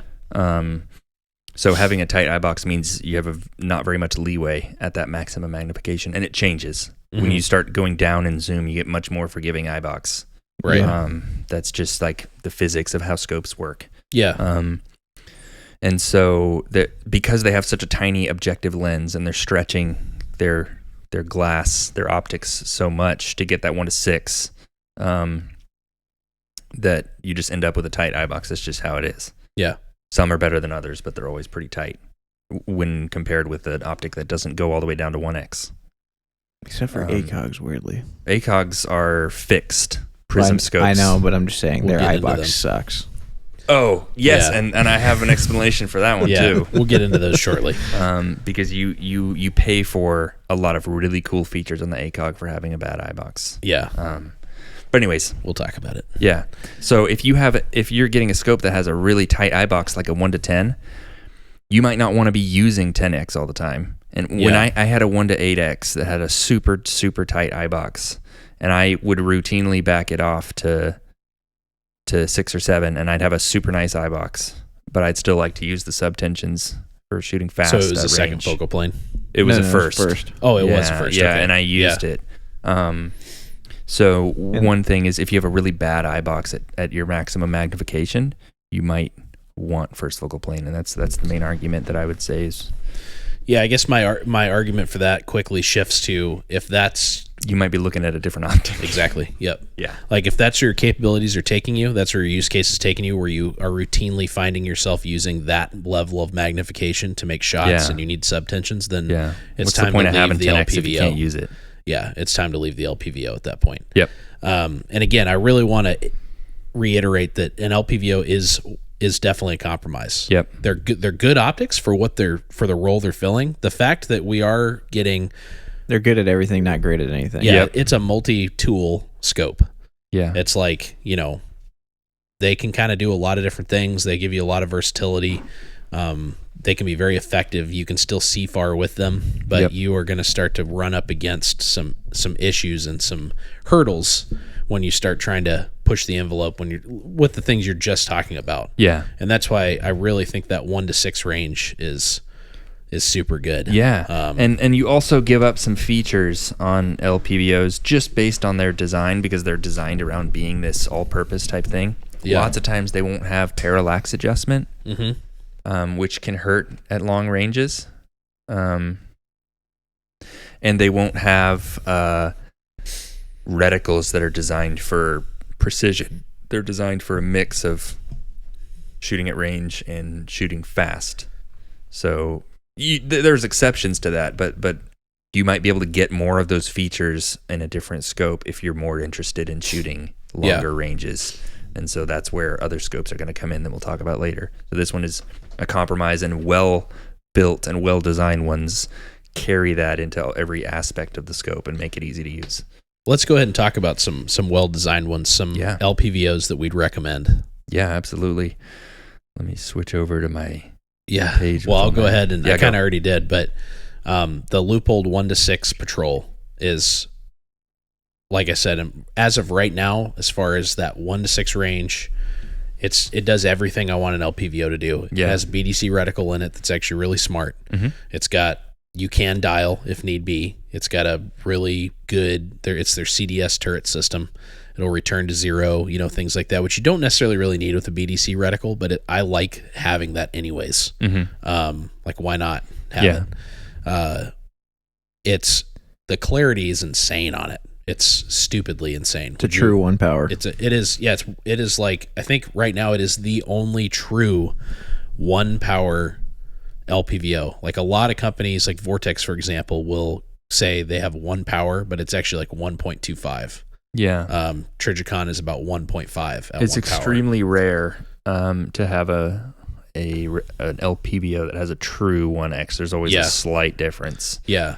And Still usable, but slight. That 1 power in that patrol is like, you can like slide in and out of it. I played with it too, and it is on 1 power. It's crazy. Felt like I was looking through a red dot. Yeah. It's second focal plane, which I think is really, I like that for 1 to 6. I think it's perfect. very lightweight. So that's one I would definitely recommend, and it's not very expensive. It's super light. That's like, I think it's 15.9 ounces. Dude, it if is I remember that so right, light. it's less than a pound, literally Yeah. like by an ounce. But I mean, It is. Loophole is known for making Or by a extremely few light ounces, scopes. but- Pretty much all their stuff is like some of the lightest in its category. It's just Yeah. consistent. yeah. Honestly, the Vortex razors are They're just some of the most they've been- widely used yeah. LPVOs. They're excellent, mm-hmm. and they have the And- cool little like brown color. Yeah, the bronze, or Yeah. it's not even bronze. I don't even Yeah. know. It's the brown. I think that's why people are always buying them. And I agree. Yeah. They're really they're known for their clarity. Yeah. They're known for being pretty crisp. Their Like- 1 to 6 is a second focal plane Yep. razor, and their 1 Yep. to 10 is a first focal plane. Mhm. So which makes sense. it makes Yep. sense. So the EOTech Voodoo is pretty solid. Yeah, they made a Um, Voodoo 1 to 6 that wasn't bad, and then their 1 to 10 is pretty impressive for what it They is. make a 1 to 8 as well. Oh, that's right. Yeah. Yeah. Yeah. But yeah, we played around when the 1 to 6 first came out, and Yeah. it's pretty cool. It's first focal plane actually. So, and Mhm. the way on one power you actually have the classic EOTech, Donut reticle. of death reticle. and then when you zoom in, that ring goes out of your field of view, so you don't see it anymore, and then you have a nice crisp, I love that. simple. It's super nice. aiming system. It's very simple. It's like you don't get a lot of subtension data in there, but It's I mean, it's fast, LPVO, and you can so- make shots out to, ranges that would be impressive to shoot that fast. yeah. So, and it is great. I think it's cool. Yeah. Trigicon, Oh yeah, Credo. we don't have to badmouth Trigicon anymore. Yeah. They're in a good spot with these. Yeah, I think it's called the Credo now. They used to be. The Steven actually has an AccuPower. AccuPower. Yeah, 1 to 8. which I've been running for a long time. It's a good optic. It's heavy, but it's dude, it's it's got a chunker. very forgiving eye box. Even all the way out at 8 power, that Mhm. thing is super forgiving. Yeah, Pretty clear too. they make great smaller and lighter ones too, like their AccuPoints. They use the Trigicon is just always about the tritium and Oh, yeah. fiber optic. So they have fiber optic ones that are nice. I would question their reticle design a little bit, but they're built for speed and like competition and stuff. But then they also have 1 to 4s, 1 to 6s. Yeah, They're nice. Yep. And light. obviously Night Force's NX8 is The a champ. NX8 is a beast. So the NX8 is a compromise within a compromise. I've heard mixed reviews on them. They're extremely compact and Yeah. light. They are tiny. They barely take up the entire upper receiver, rail. and that's upper receiver rail, and that's it. And they have great reticle design. The problem with them is that they are notorious for not having really good eye box at all. Like they're really tight, even for an LPVO. So you make a compromise that I want this really compact, lightweight, versatile LPVO, but you're gonna pay for it with the eye box. Yeah. And so they make their other one that's a little more well-rounded and a lot more expensive. The ATACR, ATACR, yeah, 1 to 8, which is one of the best LPVOs out there. Yep. But it's way more expensive and way bigger and way heavier. So the NX8 is a nice one if you're going for that lightweight. I'm going to use it at 1X most of the time, Yeah. but I want that 8X just in case. That's a good one. Yeah. Yeah, for sure. As far as, all these optics we've been talking about are they're basically price wise, they're right around that $900 to $1,600 range. So they're going to be right in that territory. Yeah. So that can be kind of expensive for people. I think there I are have some options that are cheaper. Yeah, I was going to say I think there are actually some pretty decent options for affordable LPVOs. Yeah. And one that I'll say, which very opposite from the Red Dot site, that I actually think is a good stepping stone. Like if you need something to start working with and something to kind of fill the space for now. For whatever reason, Primary Arms makes good scopes. Yeah, dude, I was going to bring them up too. They are randomly sick when it comes to the scope game, and some of the best reticle design in the game from Primary Arms. That's really where Primary Arms shines is their reticle design's really smart. They have some really cool reticles. I bought the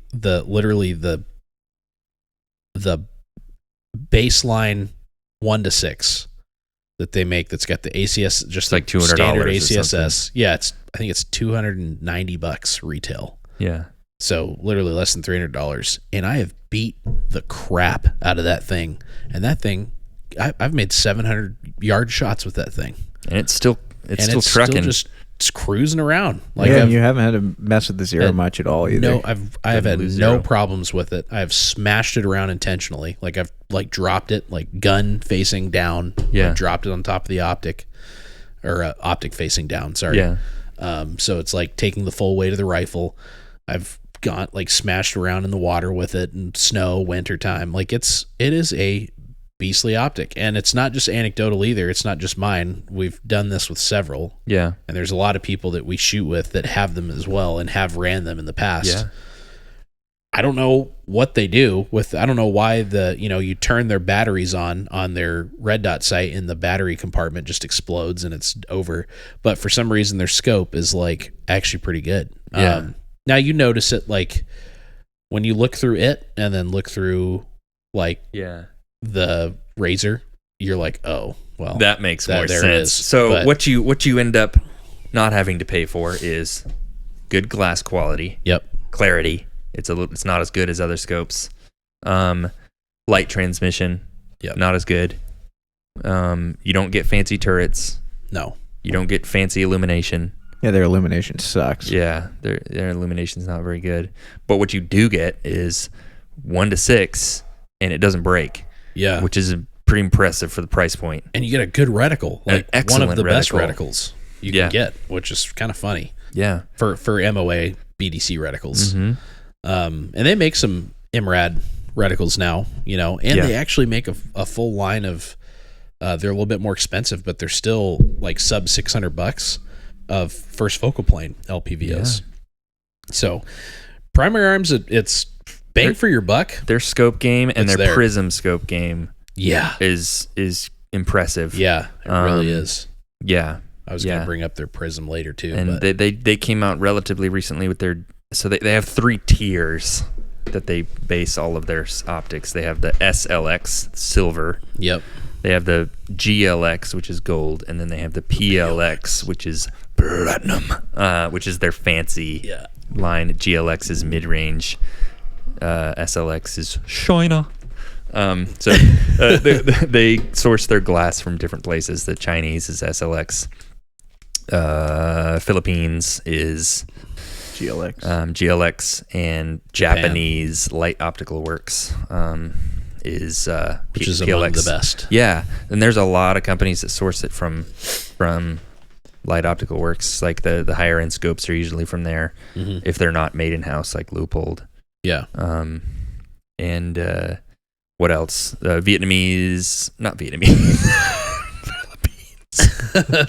Whatever. Sorry, guys. It's a pretty common thing to have different tiers. They have the Philippine, Chinese, and Japanese, which is pretty standard. Like the Vortex Viper PST line, which is right below their Razor line, is I almost said it again. Philippines. yeah.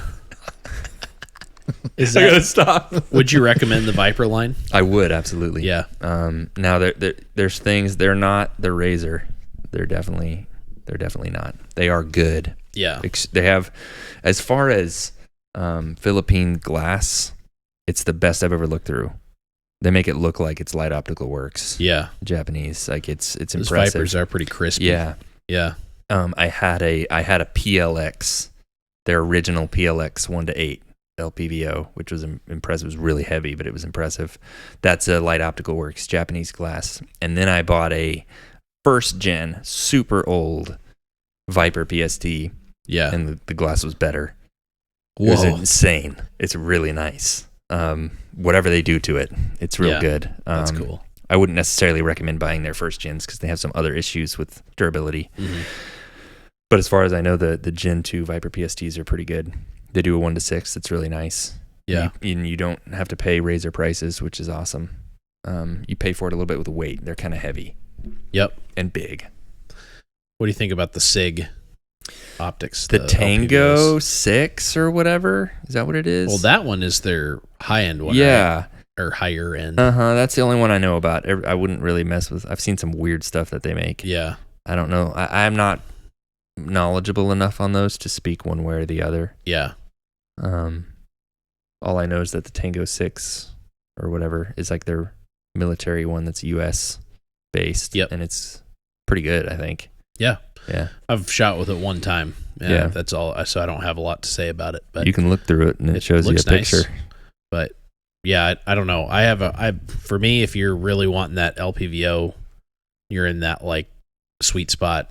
It's really hard for me to look past right now, at least currently at the time of this episode. Oh, yeah. It's hard to look past that loophole patrol. Mhm. It's crazy. Yeah. It's got everything I would want out of an LPVO. Now, I will say the greatest 1-6 I've ever looked through was, I don't know how to pronounce it. It's like Kales or Kales. Oh, yeah, but it's so expensive. Kahle. It is Yeah. super expensive. I think it's But Collins. that has like It's insane. the biggest field of view I've ever seen. It's aim point bright in their illumination, and it was crazy. Yeah. I want to So- say it's like $3,000 though, or something insane. Yeah, like probably. that. Yeah. Anyways, That's why I was saying, like, for the price point, factoring in Yeah. price, performance, weight, features. I think that right now, the loophole patrol Mhm. is yeah, really hard to look past. yeah. So it's So right for around 1,400, I budget-minded think. ones, maybe the Schmidt and Bender short dot 1-8. Whoa, dude!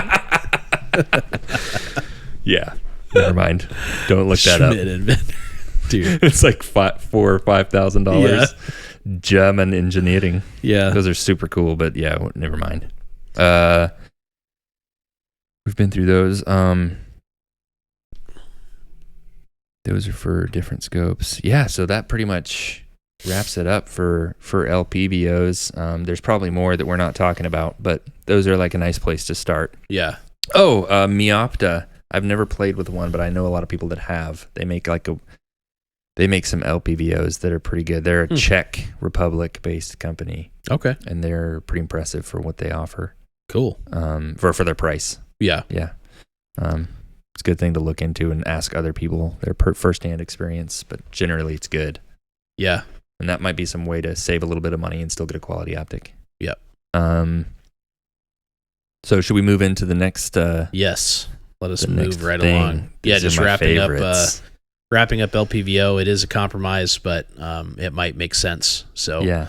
If you're interested in prioritizing range and performance at distance, this is the optic setup for you, which is the MPVO, which I've heard people like on the internet get so mad because it's like that's not an official term.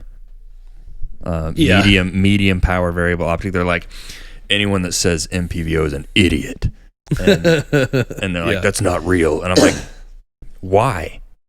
Yeah. Why can we not? It makes sense. Yeah, in common use, it makes sense. Yeah, and it's a good way to distinguish between. Give me a good reason why it's dumb to say.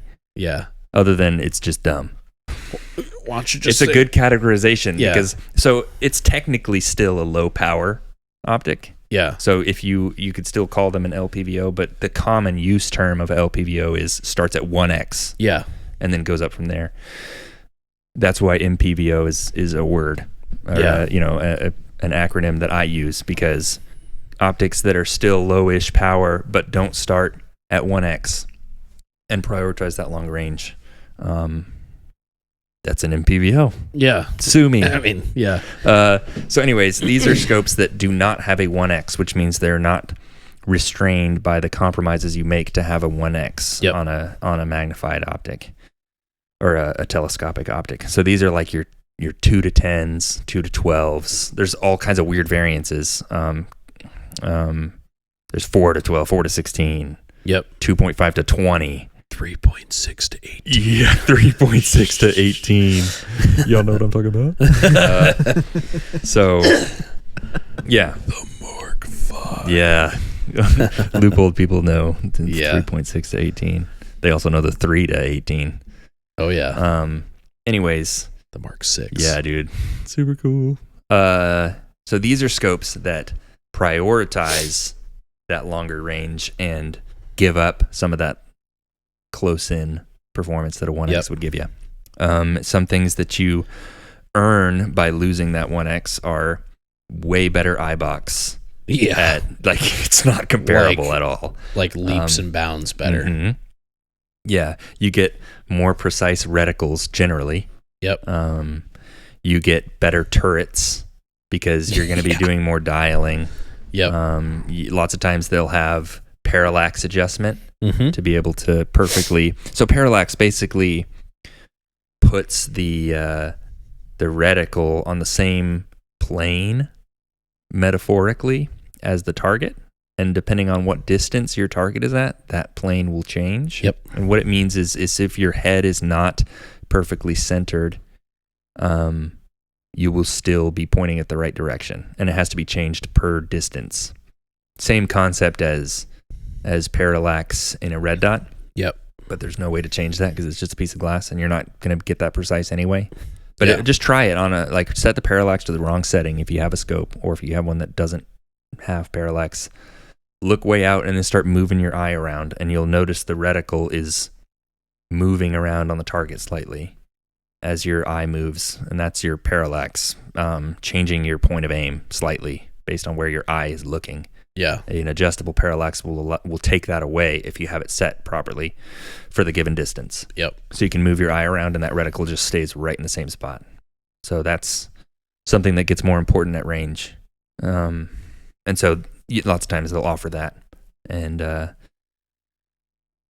so you suffer in the short range category a little bit more, and you gain a lot more in the longer range category. Yeah. And just overall, like as far as scopes go, you literally gain all the advantages of having a full-blown scope. Yeah. Versus all the it's just compromises. a compact full-blown scope, and there's a billion of these coming out. Sorry, go ahead. Oh, I was going to say, you really only have two major compromises, and that is, like you said, the short range. You're sacrificing some of that short range, or no, lower magnification. Yeah. And then just size and weight. That's really it. Everything else, this has quickly become my favorite type of optic. Me too. Because of all the benefits, I think, especially for the modern Minuteman concept in general. Yeah. And just being like, giving you the ability to range, see things at distance, identify things, even getting into some like reconnaissance things, like just seeing things at distance. Yeah, you don't have to be beyond shooting. Yeah, it's like such a serviceable decision, I think, and it just makes a ton of sense. But I was gonna say something. Hold on. Oh, I would say the third compromise, which is just a product of the time that we're recording this. They're much harder to find good ones. There's less of them. LPVO is a massive market. Yeah. Like everybody and their dadgum brother makes an LPVO. Not many people make good medium power, this type of optic that we're talking about. It's not as popular, and it's not as large of a market. Yep. And so that's where, having a good place to start is more important for this, because there's just less info out there. So almost the only people making them are making them good, which is kind of nice. Mm-hmm. Yeah, you're saying to some extent. Yeah. You're saying the few that you can get are super well made. Yeah. Yeah. I would agree with that. Because it's almost a little bit more niche, I guess, right now. So yeah. So you're not limited by a small objective lens, and you get much better light transmission as well. Yeah. So that's another thing. At lower light, or if you're going to be using it with like a clip-on night vision device or something, it's nice to have that big objective. Yep. And it also increases your clarity, and your resolution is what it's called. I don't know all the ins and outs of how scopes work and everything, but there's resolution value, and it's mathematically calculated by the size of the objective lens and then some other criteria on the scope. So generally not all the time, but bigger lenses on the front paired with the rest of the scope being good is going to give you better clarity as well as better light transmission. Yep. Yeah, so it's a whole thing. You can make like you can have two different companies with this same quality of glass from the same, general area of good glass, and one can be way better just because of the design. Yeah. Yep. And so it's a lot easier to make a really clear, really nice normal scope than an LPVO. Yeah. So anyways, that's pretty much the only difference. Also, we never talked about what dialing is. Okay. So like an LPVO, that's usually just how you set the zero. You move the reticle around until it's lined up with where your bullet flies, and then you leave it or you hold over at range or for windage and stuff. Yeah, you have two adjustments. You have windage and elevation. Windage is left to right, and elevation is north to south or up and X down. and Y axis, basically, of where the scope is moving. The reticle. So dialing is there's two different ways to change where you're aiming. That is holdover, which is you literally just aim up slightly and use your subtensions to account for drop and account for windage. The other is to change your point of aim and move your reticle around. It's a little more precise. And so that's called dialing. That's because you calculate a firing solution and you input that into your turrets, and then you just aim at the center crosshair. There's actually a third method. What is that? Kentucky windage. Oh, Kentucky windage. That's where you just that's where you just send a couple and look at the splash. Yep. That's where you walk in your splash onto the target. Just the Bubba ballistic You hit a calculator. little to the left. Yeah, I didn't see that one. Anyways, yeah, that's another way to do it. That's probably 99% of how everyone does it. But just dude, send a couple. Yeah. But anyways, yeah, dialing is moving the reticle where you need it to be inside the scope, and then holding over is just moving the whole gun. Yeah. And then aiming at a different part other than the crosshair. Yep. So, yeah. Anyways, dialing becomes more popular and more useful the farther out you go, and with these higher magnification scopes, if you want a more precise shot and you want to use that reticle to do some math and calculate a firing solution, it's a little more precise to dial usually, unless you're really good at holding over. So it's more of a preference thing as well. Yep. But these scopes will give you the option to dial with nice turrets versus ones that it's kind of a pain and you wouldn't really want to do it anyway. Yeah. The ranges. Yeah, and for those that aren't familiar, they're like, what do you mean by nice turrets? Well, in most, not all, but most of your LPVO designed optics, you're going to have capped turrets. That means that there's literally a screw-on cap that covers up your turrets. Yeah. So you can't dial anyways unless you take that cap off. And then on top of that, sometimes you'll have them where they're capped and then you actually have like a knurled turret that you can grab and turn, but you won't really usually see any adjustments on it. Yeah. Or if you will, they're specifically for zeroing where you're going to have to look over the top. Yeah. And so it's not conducive to dialing. And then most of those optics are going to be BDC reticled. Yeah. In contrast to that, most of these ballistic drop compensator. That's just dots they're little dots that calculate your windage and drop for you that just have like 200 meters, 300 meters, 400 meters, and they're designed around a specific cartridge. 5.56 usually. Yep. In contrast to that, your MPVO is going to have turrets that are specifically designed to be dialed. So they're going to be, they're still a closed system. They're not just for zeroing. They're for dialing a firing solution. Yep. And so it's going to be a whole turret that you can grab onto at any time and just start turning, Yeah. Just turn it. Just turn it. Nice turrets are audible. You can hear how many clicks because you need to know. Oh, yeah.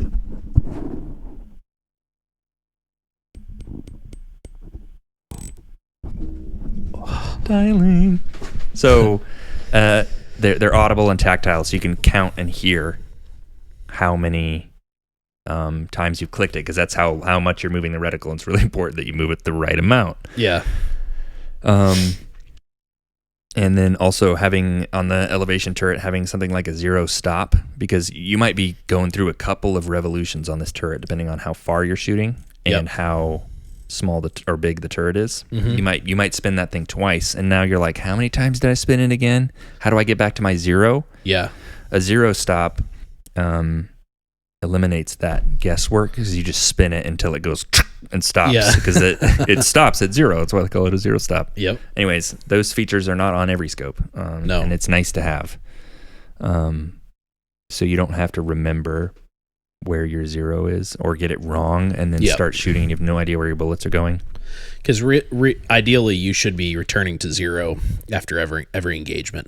So like, you know, if you engage a couple targets out at this distance and then you're going to now move and go somewhere else. Zip that boy down to go zero. Go back down to zero. Yeah. That way you don't get lost in the turret. Yeah. Because it's real easy. Oh, yeah. And so, those are nice features to look for that make more sense on this MPVO. And this is the MPVO category is where I quickly shift from like, hey, you know, I think second focal plane is pretty cool to just like this needs to be first focal plane. That's just my opinion on it. I think the benefits of first focal plane start to heavily shine in this category. There's still some really good second focal plane scopes right in here. Like this one's second focal plane, isn't it? I use a second focal plane in PVO, and it's a lower power one. If they got too high in the magnification range, I wouldn't really love it anymore. Yeah. But there's a couple of reasons why I really love the one that I have. It's a Night Force NXS 2.5 to 10 by 42. Yep. The 42 is just the bigger lens up front. The objective lens. So it's got a really nice reticle that is very easy to see and easy to use at 2.5x. And 2.5 is pretty forgiving. You can shoot it pretty close to range with that. Yeah. Oh, yeah. It's nice. It's easy to go fast. And as you get to 10x, you start to have a really fine reticle because it doesn't have to get thicker to compensate for being first focal plane at this magnification range. It's very fine and easy to see your shots and where exactly you're aiming. It's not just this big, thick, just plus sign that's like covering half the target at range. Also, the eye box at 10x is really nice. It's extremely forgiving for being what it is. And so having it, I would never not have it at 10x for any reason that I was shooting at distance. And it has a good field of view, good everything at 10x. So I get the best of both worlds, being able to be fast at 2.5x and precise at 10x and have a great reticle at the same time. That's why I like it. They're not always like that. And as you go up past 10x, things like the Leupold Mark V that go up to 18x, I would rather have a first focal plane at that because that's pretty far in there. You might want to back off and still use subtensions at that range. And I actually have that on my Mark 12 build, and I have really enjoyed being able to back down to like 12 power for you know. Actually, you and I were out there shooting at like relatively close. It was like 300 meters. And I'm always at 10 and it's fine. And you can be at 12 and it's fine. Yeah. And I was maxed out just seeing how it was and stuff. But because we were shooting like right around 300 meters at that day, it was nice to back it off to like 10 to 12 and still be able to use all my subtensions and just have plenty of field of view. Yeah. For like, and there is such a thing as too much magnification. Oh yeah. You know, because if you went all the way up to 18 at that range, it's like you can't see anything outside of the target. Hello, it's just eyebrows. And then if you move the scope slightly, you're like, where am I? Yeah. I can't see anything, and you have to back off again. That's not a problem with my 10x. Yeah. And so that's why it's nice to be a second focal, but and why it would be more important to have first focal plane further on in the magnification range. That's an absolute just pleasure of an optic to look through too. It's amazing. Really nice. This Night Force you have, it's just crispy. It is crispy and it looks cool. It says Night Force on it, which is why I like it. So as far as recommendations, one other thing I really wanted to mention too, when you're shopping for them, is just understanding how much adjustment you're going to have with the optic. Absolutely. When you've zeroed. Yeah. Oh yeah. That's an important thing when selecting what you're going with, because there's a finite distance inside. Sorry, I keep moving this because I have to talk with my hands and I'm just messing everyone's thing up on the table. So there's a finite amount of adjustment that you can move the reticle inside the scope, and that's true of every red dot and every LPVO and every normal scope. There's just like, you can't just like move it to infinity, obviously. And it'll be a little different as you zero it. So basically you have a certain amount of milliradians or MOA that you can go up and down in the reticle, and a certain amount of left and right adjustment that you can do, and you'll be relatively close to the center if you're mounting it properly. So but anyways, having a very small amount of adjustment means that you will only be able to dial to a certain distance depending on how fast your bullets drop. So if you've only got like 5 MRAD or something, that's pretty small, that you can dial down, you can only dial down to like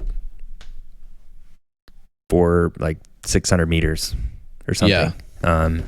And then your reticle stops moving because you're already at the bottom of the travel. Right. So having a large adjustment range is nice. Things on like bolt guns, they'll compensate by having a rail that's slightly canted down.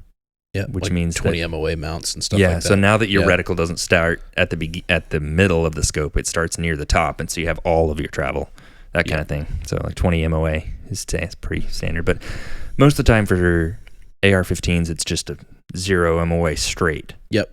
And so that means you'll have half of the total travel roughly to go down.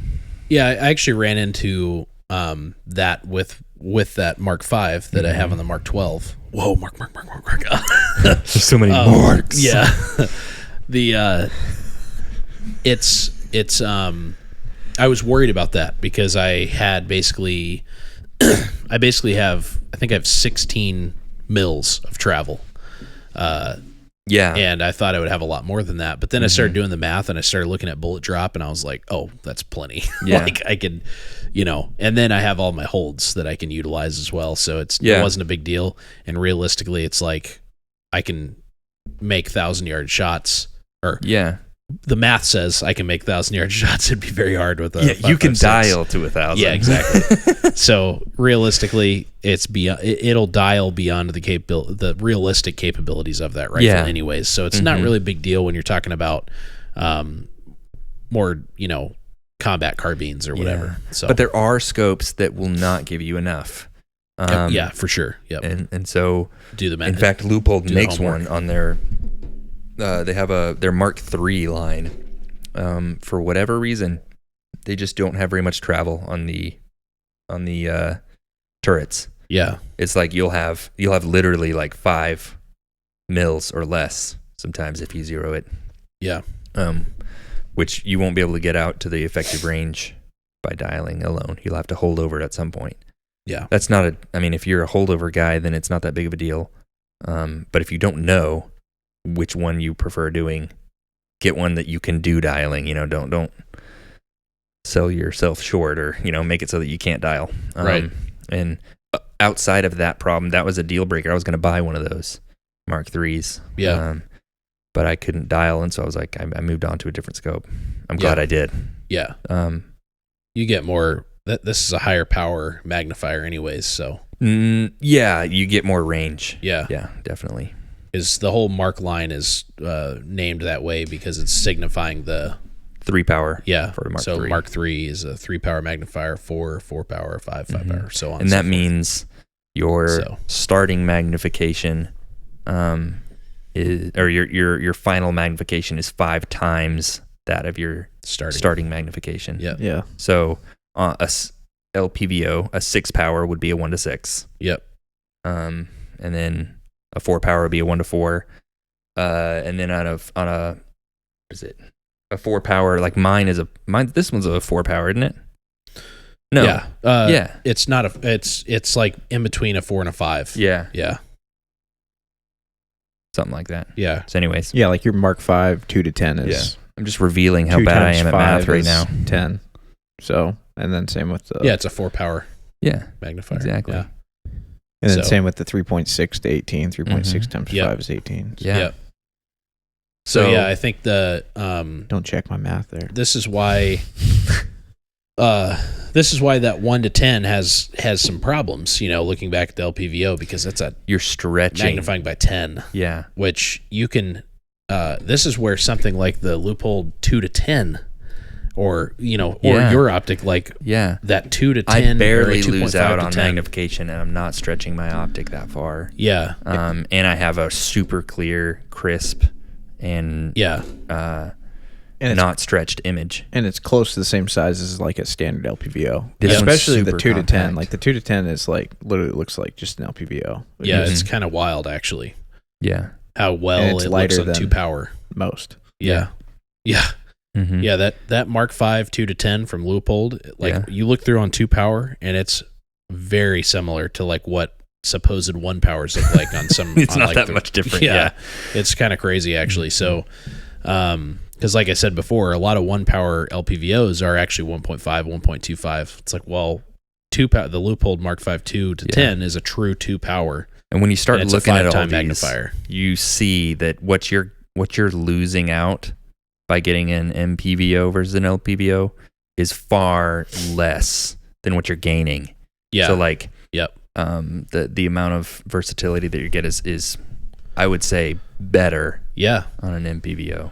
So my recommendation, I'm just going to go ahead and put it out there, and you guys let me know what you think. But the more we've been building guns that perform in this realm for this concept, and the more time I've had behind a variety of different optics, the more I've gotten to the point where I'm like, if you are considering an LPVO, start to take a look at some of these MPVOs that are just still in the lower range. Mm-hmm. So if you don't want all that magnification, but like the 2 to 10 or the 2.5 to 10 from Night Force, they're borderline just LPVOs, but they outperform this range. whole thing about like, well, what about CQB? It's like, I promise you, people that do 2 CQB power with 4x ACOGs. Yep, I spent a lot of time professionally in the military with an issued ACOG, just kicking butt inside close quarters, like doing shoot houses and overseas. A lot of that's actually point shooting anyway. Yeah, it's fine. You can do it, and that's a tight, stupid little eye box.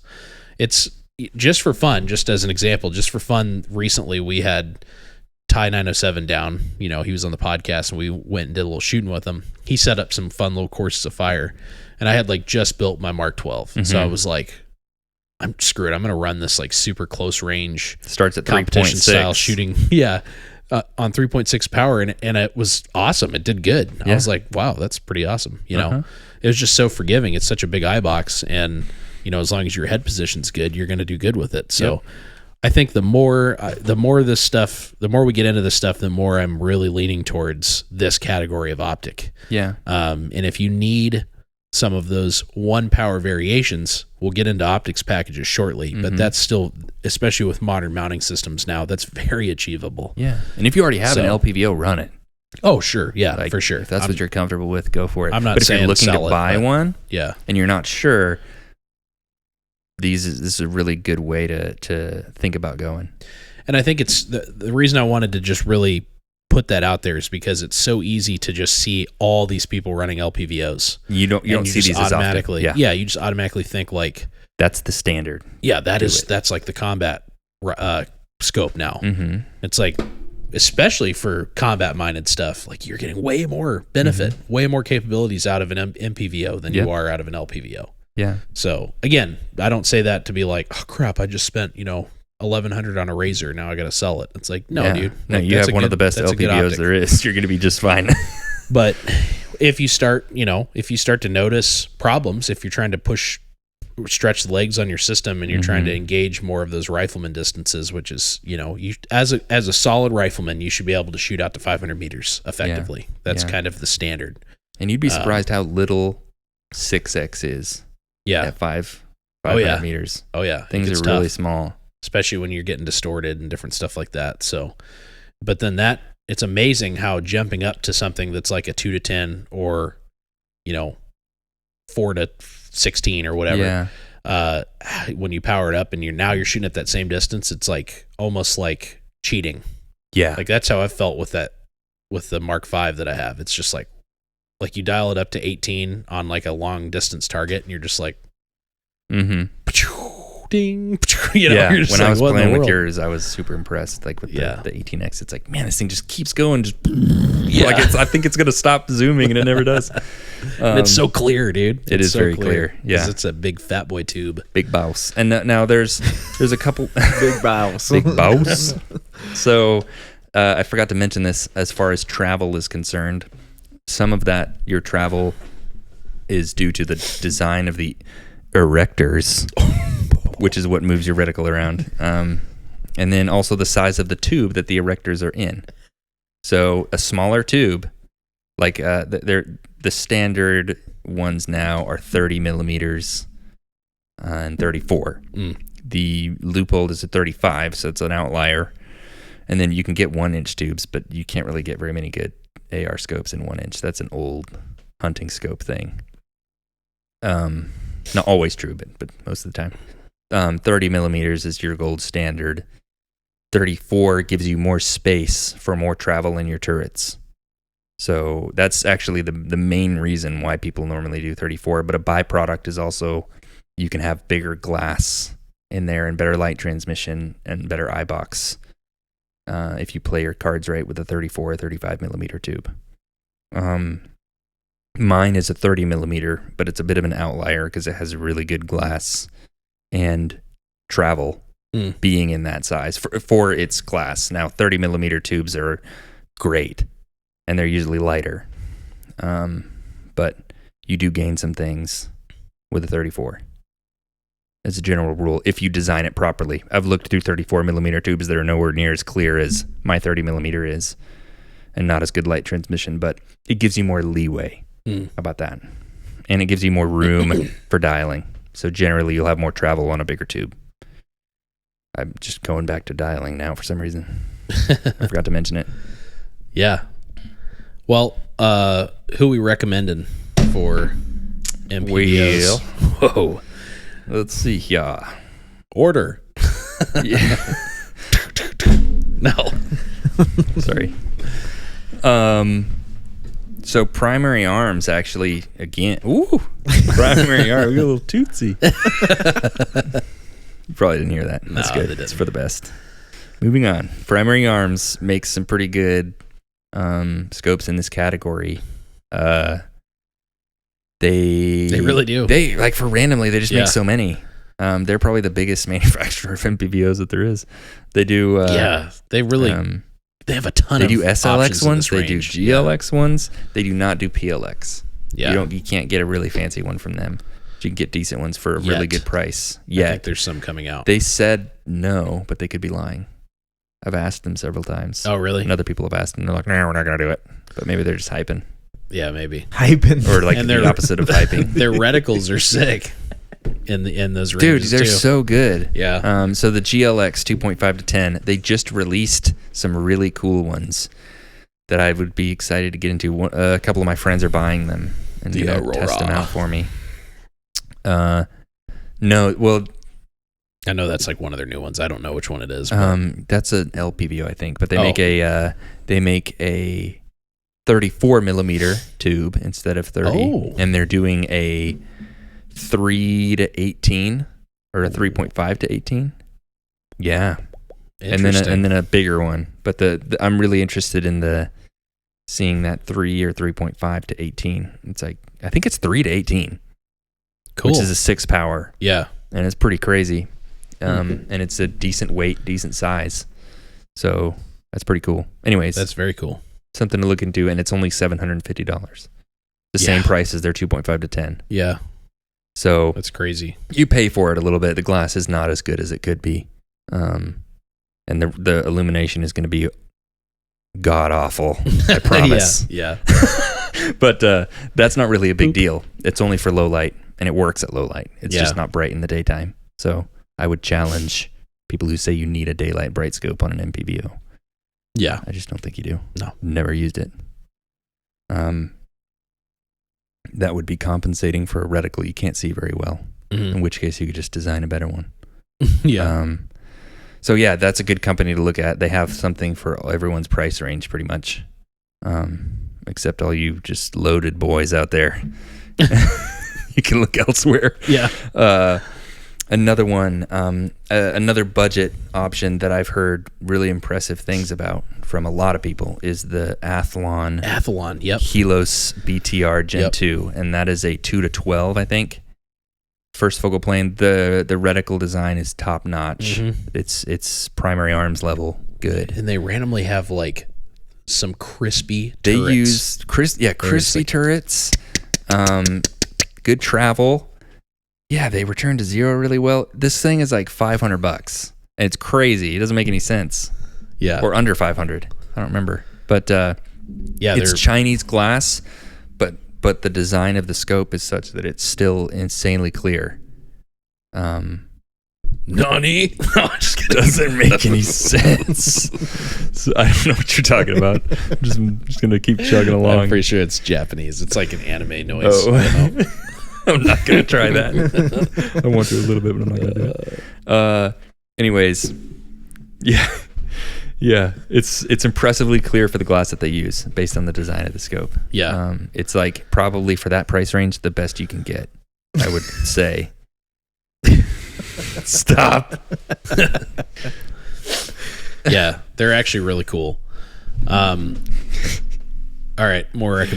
Okay. Recommend more. Miopta again. They make MPVO type scopes that are good. I don't have as much experience first or second hand, like hearing other people's about them, but as a general rule, they're pretty good from what I hear. Loopold, of course. They got their Mark Of 5. course. And they got their Mark 3 line. If you are not interested in dialing, they're pretty good. Their glass is going to be unmatched for the price. Yeah, Their reticles are a little wonky.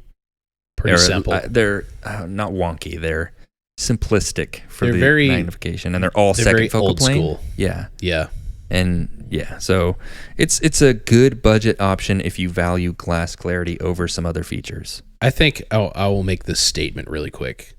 I think if Leupold upgraded their reticle game, they would be. I'm pretty sure there's talk of. Unmatched. Yeah, I know there is talk of, but who knows when they're slow to do things for the right reason. I think for the most part, sometimes they take too long to do stuff, but they're Like not use a duplex reticle. yeah.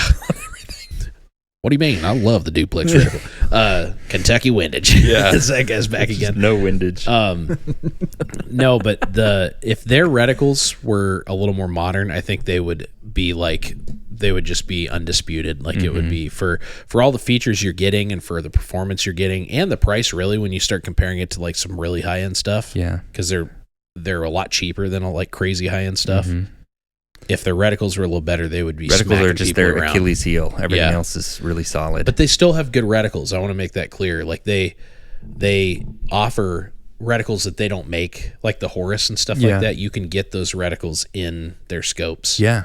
And they like make the really Tremor. great scopes, but they only put them in their higher tier, like tactical line of scopes. Yeah. So you can't get them in cheaper options. Yeah. So because the Mark III is a lot more affordable than the Mark V is what you're saying. Way more. Yeah, it's hundreds and hundreds of dollars less. Thousands of dollars. Is it that much? I mean, it's The Mark Vs are like in that 2000-ish, 2000 to 2500 Yeah, range. the Mark, they're like $600. The Mark IIIs. Yeah. Yeah. That's Or true. So, yeah, cheaper. literally, if you find them online. $1,000 cheaper. Yeah, that's crazy.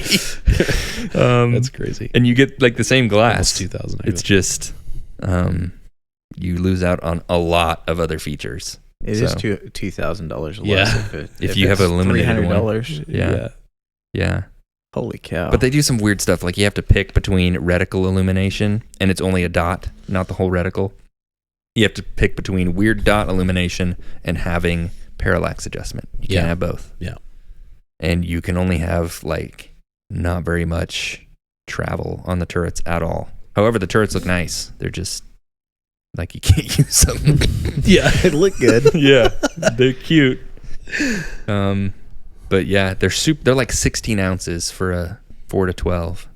Yeah. Which is kind of a weird magnification range because it's a 3 power, but that's insanely light.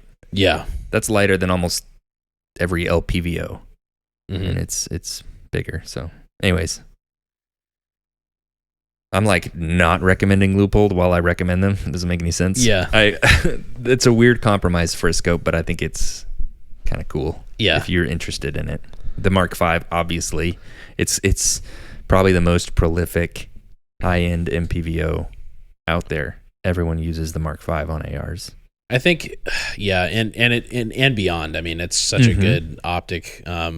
It's now the primary optic used by the U.S. Army sniper program. Yeah. So, I think, I don't know. I'm almost in the. I feel like in that, like if you're looking at a Mark III, I love Leupold. So, and so this will carry more weight, I think, because I always recommend Leupold. But I think if you're looking in that price range, there's better options than the Mark III. Leupold's budget line is pretty anemic when you look at other budget lines like Primary Arms or Athlon. Yeah, but I don't think you buy Leupold if you're on a budget. That's exactly where I was going for that. If you want like a no nonsense optic, the Mark V is going to do everything you need it to do. And it'll work on, like, I mean, I don't know. Their 2-10 is awesome for ARs. I think it's an awesome AR optic. It's a little bit, again, reticles are lacking in that. There's supposed to be some newer reticles coming out in the 2-10. Yeah. The 3.6 to 18 is like, if you're trying to build like an SPR, it's a fantastic optic, and it's got a lot of reticle options. Yeah. So like you can get the Trimmer 3, which has like super cool more information than we had when we went to the moon. So it's got like more data than what we used to fly people to the moon. So it's insane. It's crazy. And then it's got like you can get the like the PR1 is very, very simple. That's what I actually have. I really like it though. I do too. Very simple, very easy to use. Once you understand the subtensions, you can start rocking and rolling with it. Night Force, my favorite. Just because I own one. Yeah, but they're awesome. A very solid company. Yeah. They make some good stuff. Also known for having several military contracts because they're just really good. Yeah, they're really, really good. Still have the SOCOM contract, actually. So, yep. Yeah. So they don't make cheap scopes. The cheapest thing you can get is an SHV, and those aren't really that cheap. They're like just under $1,000. Yeah. But they're actually not. I mean, once you get into the ATACers and stuff, obviously they go up a lot, but they make a fair amount of scopes that are like under 2,000. Yeah, really their nice. NXX line is, and some of the NX8s are excellent. Yeah. So I have the NXS 2.5 to 10, like I already mentioned. I don't see a ton of people using it, and I think it's because people are scared of second focal plane on a scope like that. Yeah. Almost every NXS scope is second focal plane, and some of the confuse me. I don't know why they love second focal plane so much for like higher power scopes. Yeah. For this one, I used it and it was excellent. It was awesome. It's a nice I scope, would highly recommend it. Like if you're questioning it, buy it and use it. You won't be sorry. Yeah. And then, so of course they make an ATACer 4-16, which is like $3,000. Yeah. It's an amazing scope. Yeah. Now, probably one of the most impressive medium power scopes out there right now is the Night Force NX8 2.5 to 20. Whoa. Yeah. It's so crazy that they're able to make this thing usable at all. It's an 8 power. That's what the 8 stands for. Yep. It's the same line as their NX8 1 to 8, which I said is sort of a niche option if you want, if you prioritize lightweight and all that other stuff. The NX8 2.5 to 20 is the next step up in magnification, and it's under $2,000. It comes with illumination. Comes with several good reticles. Does it also have a very tight eye box? No, not really. No, it's actually incredibly usable all the way throughout the magnification. And I was watching like a little bit of a shout out. One of my favorite optic reviewers on YouTube, and I would highly recommend going and checking it out, is his name is like C_DOES.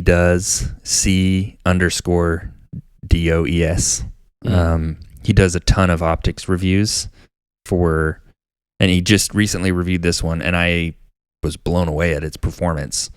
It has insane light transmission. It's got a 50 millimeter objective. Oh yeah. And it's usable completely from 2.5 to 20. It just keeps zooming, and it doesn't dim at all under low light. Wow. He tried it at twilight, and he just went zoomed all the way in. And he shows other scopes that he tests with the same exact method, and they dim at that point because it, the exit pupil gets kind of tight. And this one does not dim at all. It just goes all the way up at twilight, and it's like, how's that even physically possible? But it's a second focal plane? No, it's first. Oh, it is first. Yeah. Okay. Yeah, which I would say is like... Yeah, I was going to say, for some reason, I thought you said the whole NX8 line was for the whole second NXS. I'm sorry, I might have misspoke. Oh, okay. And I was like, man, why are they doing that in second focal plane? But that's good. Okay, so it's first, yeah. Yeah, it's first focal plane. That's sick then. Yeah, if you're interested in that kind of magnification range, go check out the video. And take a look at it. He doesn't know I exist, so I'm not like shouting him out because he's my friend or anything. He doesn't care about me.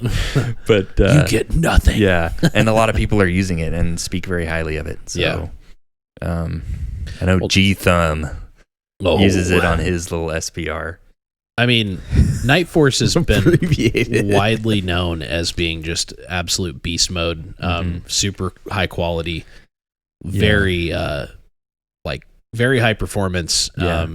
Like there's that famous Night Force that they always bring to SHOT Show whenever you go to the Night Force booth. It got shot in the main tube. Yeah, and it continued to work, and it's still working somehow.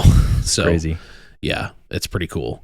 But yeah, any other? Oh, There's plenty more. Hold on. Yeah, go for it. And this is because I did like this massive comprehensive search trying to find the right PVO after I bought like 2, and I was like, okay. Yeah, I'm tired of buying and losing money. I ended up with the Night Force, obviously, but during my search, I looked up a ton of things.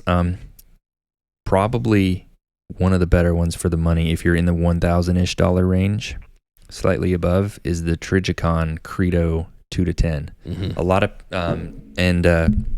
some of the earlier models had parallax that was set improperly. It does not have parallax adjustment, so it's fixed parallax. Mm-hmm. And some of them went out of the shop or out of the factory with an improperly set parallax, and so you'd have blurry reticle at certain ranges, and then fuzzy image as well. It's just not quite focused properly, and that turned a lot of people off to an otherwise really good scope. Yeah. And then they ended up fixing that, and I got to play with a few, and they were super nice, really crisp. Their first focal plane, really great reticle design. It's actually one of the few reticles that's visible at 2.5x, albeit a little thin. I'm sorry, 2x. It goes from 2 to 10, not 2.5. And it's not overly thick or bulky or obscuring your target at 10x. And the illumination is better than on my Night Force. It's really nice. And the glass clarity is great. Like when you're looking through it with your eyes, it's really good. Yeah. So that's a good one to look at. It's really well rounded. It's a little bit long and a little bit heavy. Not too bad. It is randomly I always thought that for being a 2 to 10, I was like, why is it so long? Mm-hmm. But I mean, you can't have it all. Yeah, exactly. Especially at that price range, and this one's really good. Trigicons are just bricks too. They're heavy, just chonkerinos. So are Vortexes, but yeah, they are.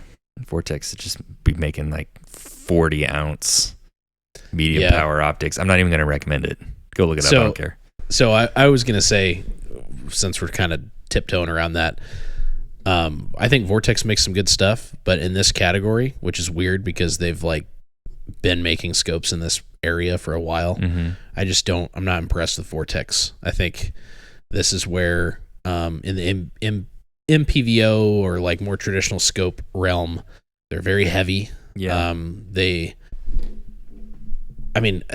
It's like they're good in the areas that you would expect them to be good, but that's like everyone else seems to be good in those areas too, like clarity and like, turrets and stuff like that. There are other options that aren't super heavy and big. They're big, heavy, and when you start looking at their warranty returns, there's a large percentage of scopes in that area are returned very frequently for warranty repairs. Yeah. The good thing is that they have an excellent warranty.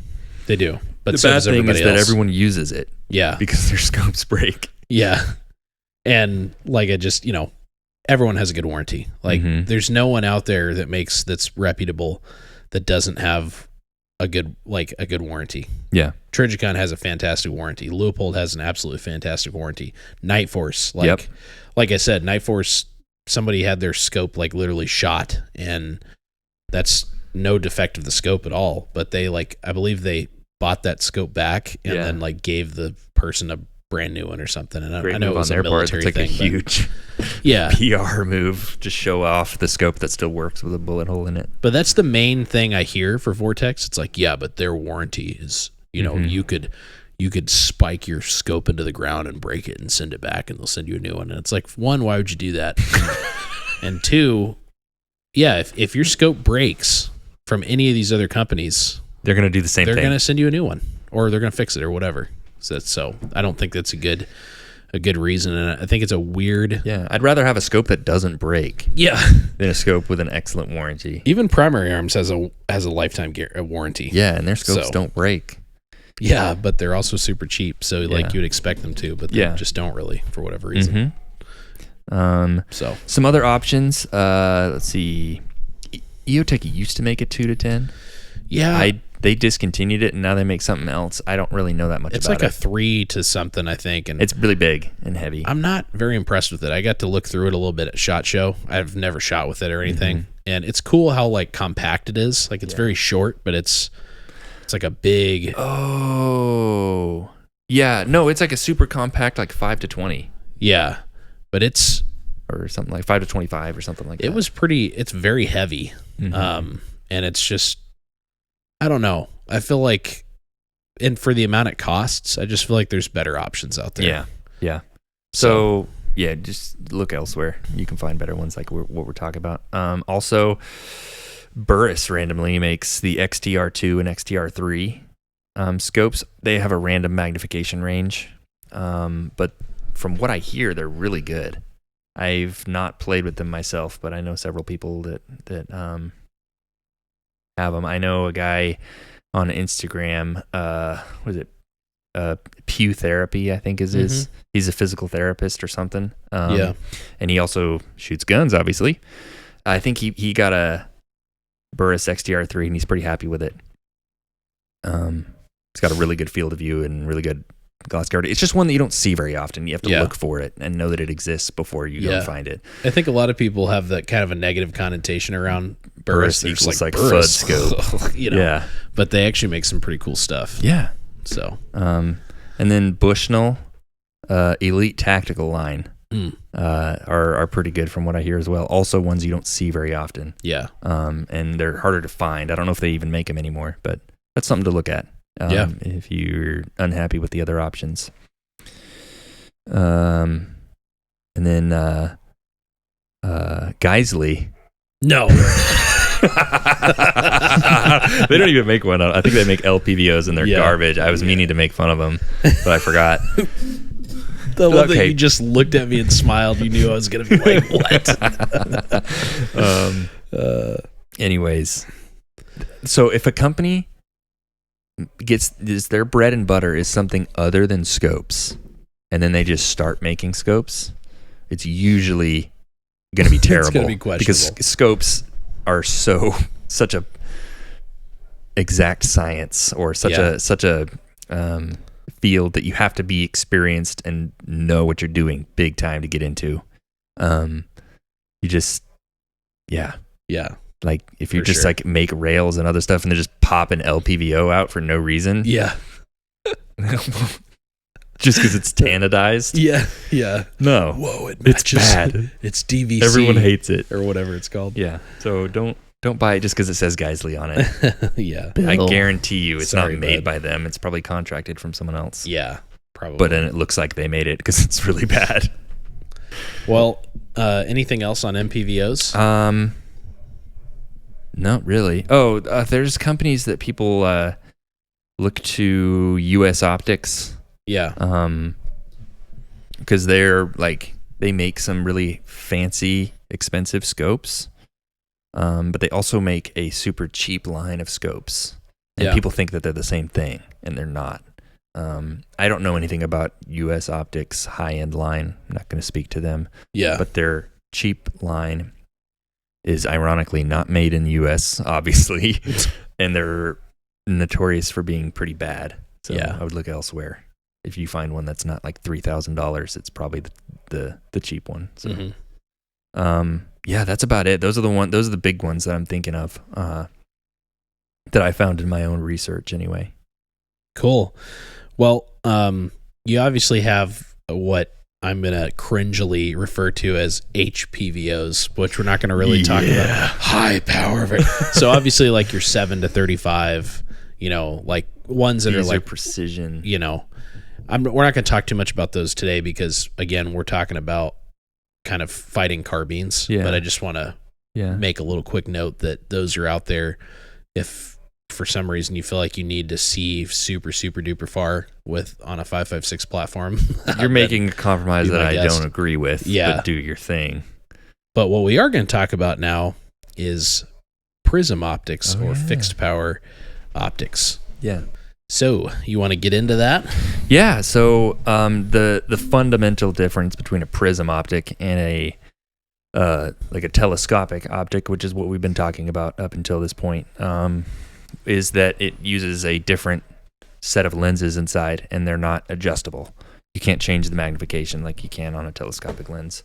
The advantages are they can be extremely compact, and you can have a number of advantages. It's really easy to have extremely clear glass because you're not looking through as many panes. Mm-hmm. There's dispersion, so light bends or has an index of diffraction, I think is what it's called, where it bends slightly through different media, glass being one of those.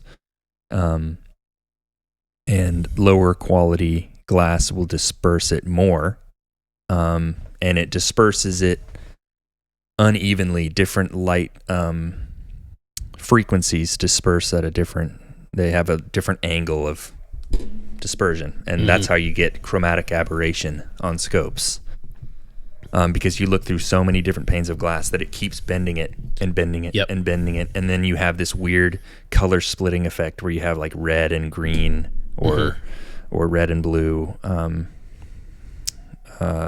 outlines, and you notice the colors of each thing is slightly separated from each other, and that's because you're looking through so many panes of glass that you've dispersed the color enough to cause that problem. Less glass can fix that. Also, super low dispersion glass. So, anyways, weird offshoot there. But anyways, it's easier to have really clear glass out of these things. Yep. You can also do some stuff with eye relief and... sorry, I'm opening my little notes thing again. You can have different eye relief characteristics that'll give you different things. Notably, like what we were talking about before, Stephen mentioned the ACOG having really bad eye relief, the 4X ACOG. And that's true because you have to have your eye very close to it. But as you have your eye closer to it, you also open up your field of view immensely. So ACOG's, the 4X is known for having like the widest field of view of like any magnified optic at 4X. It's insane. It's huge. And that's because you have your eye so close to it. You pay for that huge field of view with a really short eye relief. There's some other ACOGs like 3.5. They fixed that problem, but you have less field of view. Anyways, what else? Let's see here. Yeah. I mean, a lot of companies make prisms now that are really nice. You don't have to worry about weight as much. They're much lighter because they don't have moving parts. They're usually really robust. Yeah. And then they're good for something if you want a little bit less magnification and you just want it to be solid, and then just pop like a red dot on the top or something. Yeah. For a 1X. Then you have a 1 and a 4, not a 1, 2, 4. So. Yeah. And there's advantages to that. You get all the advantages of a red dot, and you get the advantages of a prism scope, and you get it with a lighter package than an LPBO would be, or similar. So, yeah. Obviously, the best one is the ACOG. You're going to pay a lot of money for it. It's the most notable one, and it's, I mean, talk about proven. Probably one of the most proven optics ever. Yeah. It's probably dropped more bodies in combat than any optic. And it's a fantastic optic. It was designed a long time ago, but its technology still reigns true, and it's good. Yeah. I mean, it is a compromise now too. I want to make that clear that it is, it's sitting in between. It's sitting in an area that is like kind of in between capabilities. So you're getting, I don't want to say the best of both worlds, but you're getting like good out of a lot of different, purposes that you're going to see in optics. But for something that is going to be able to be put on a gun, zeroed, left on it, and relied upon for an extremely long period of time, it is really hard to look past the ACOG. Yeah. It's also a very simple optic to use. Super, and it's borderline indestructible. You can do some wild stuff with those things and they just don't break. Also, it's been the gold standard of glass clarity that all optics are measured to for a very long time. It's the clearest glass you could possibly look through. Yeah. So you also, like, depending on the model you go with, you're not concerned about battery life either. Yeah, the majority of ACOGs have no batteries. They use tritium for low light, which is not that amazing, but it works. And then the fiber optic up top, which is pretty good. Like, most people have to tape them a little bit because it's so bright. But in low light scenarios or darker environments, you still have a very well lit reticle. Their reticles are simplistic, but they make sense for the purpose of an ACOG. It is like the definition of a combat reticle. Like, simple BDC. BDC, very simple, very easy to understand. Yep. Based on you zero it. Yeah. And you're good to go from there. Yep. So, and there's a few models that for a time were contracted to have primary arms Aurora reticle designed for the ACOG, and those go for a little more money because it's the best reticle there is on the ACOG. Yeah. Designed by Primary Arms. Yeah. You can still get them. You can still get them if you look around. Just look up for like Primary Arms Aurora. I ACOG. think the Trigicon, or I think because Primary Arms carries ACOGs, and if I know there for a while, I need to double check, but I think Primary Arms will always offer an ACOG that has that reticle in it on their website. I think they stopped. Did they stop? Because they're starting to become rare now. Oh, okay. People will charge a premium That's too for them. bad. Yeah, I know, right? Yeah. Maybe they do again. I don't know. I could be wrong, but it's a good one to look out for either way. Also, Primary Arms makes their own prism sights that are quite good. They do GLX prisms and now they have some newer SLX prisms, and the SLX glass clarity on their prism sights is a lot better than the SLX telescope LPBOs and PBOs. So it's not as big of a change that you're getting. You're still getting really clear glass even with the SLX. And they have these tiny little prisms. They just released a 5X prism that's like half the size or less than the 4X ACOG. And it's pretty good. They offer some cool reticles for them as well. Those have just recently come out, so people are barely like getting to know them. So I don't want to like hype them up so much if they're not good, but everything I've heard has been positive. They also make a 3X that's like the size of an aim point micro. Yeah. Which is insane. That is insane. Just jumping back really quick on that ACOG with the Primary Arms reticle. Yeah. You are correct. So they stopped, their partnership ended, so they're just discontinued. Yeah. So it's a bummer. If you can find one, it's a good option. If you're interested in an ACOG, you can't get a better one than that. Yeah. So yeah, the Primary Arms micro prism is what they call them. That whole line seems to be really good. Also, you do not need batteries. These are etched reticles. And so if you run out of batteries or it's just doesn't have batteries at all, it's always going to work unless the scope breaks glass. Yeah. You'll always have a reticle that works. Which is awesome. Yeah. You run out of battery, you just have a black reticle now. You can still use it. Yep. they make a 1x prism that acts similarly, not as good, but similarly to a red dot, and it's etched. So if you're really worried about battery life, or you live in an Arctic climate, which will destroy your batteries if you spend 48 hours outside, your aim points are going to last, instead of 5 years, it's like a few days. Yeah. It's pretty insane how much it can be affected. So if that's a concern for you, maybe something with an etched reticle might do you good. Mm-hmm. So that's something to look at. Randomly, SIG has a couple of prism scopes that I've heard some people say are quite good.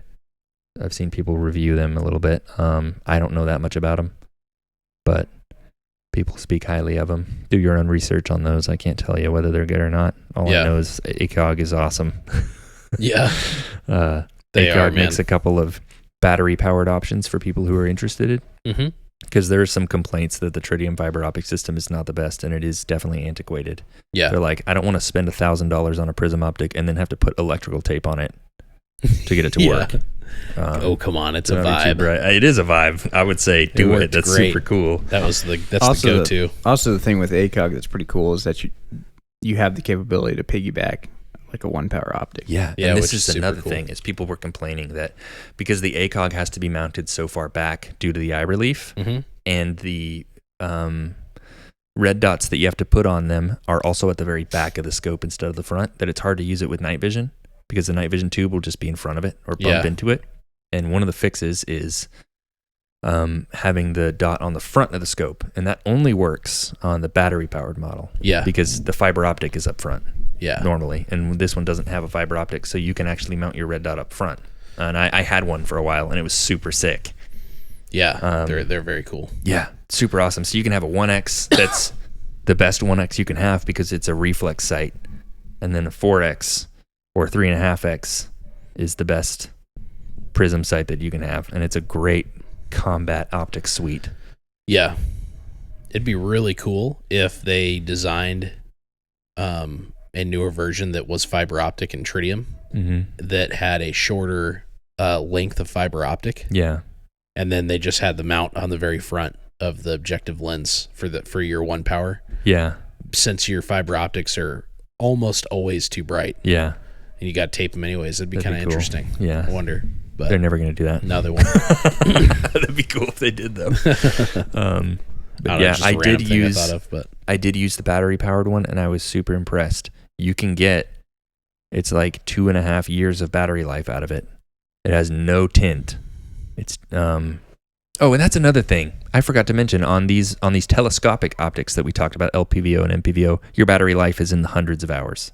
Yeah, it's not very much at all. Yeah. But the beauty of that is that it's an etched reticle, so you don't have to have the battery in. Some scopes don't even have illumination, and you don't need it. That's for low light or night vision use. But anyways, just a thought. Yeah. The reason why this one's so impressive is because it's a prism sight with no coatings to make it last longer, but it still has 2.5 years of battery life, and it is the brightest reticle I've ever seen in my life. At the highest setting, you can't even use it. It just hurts your eyeballs. And so it's way overpowered and has good battery life. Yeah. And it's a robust optic. So that's a good one to look at if you're into prisms. You can't get any better than that. Yep. In my opinion. Yeah, they're industry leader by quite a ways. Yeah, and they're such a vibe. They look so cool. And they're literally like bulletproof. Yeah. Like it's kind of crazy how tough they are. Yep. You can buy ARDs for them. If you're like in a position where you're like, man, I want a really good optic. I want something I can rely on. I don't really know. Like, I just want something serviceable that's going to cover a lot of capabilities, kind of a general purpose optic that's just going to last you forever. ACOG. It's hard to not recommend the ACOG.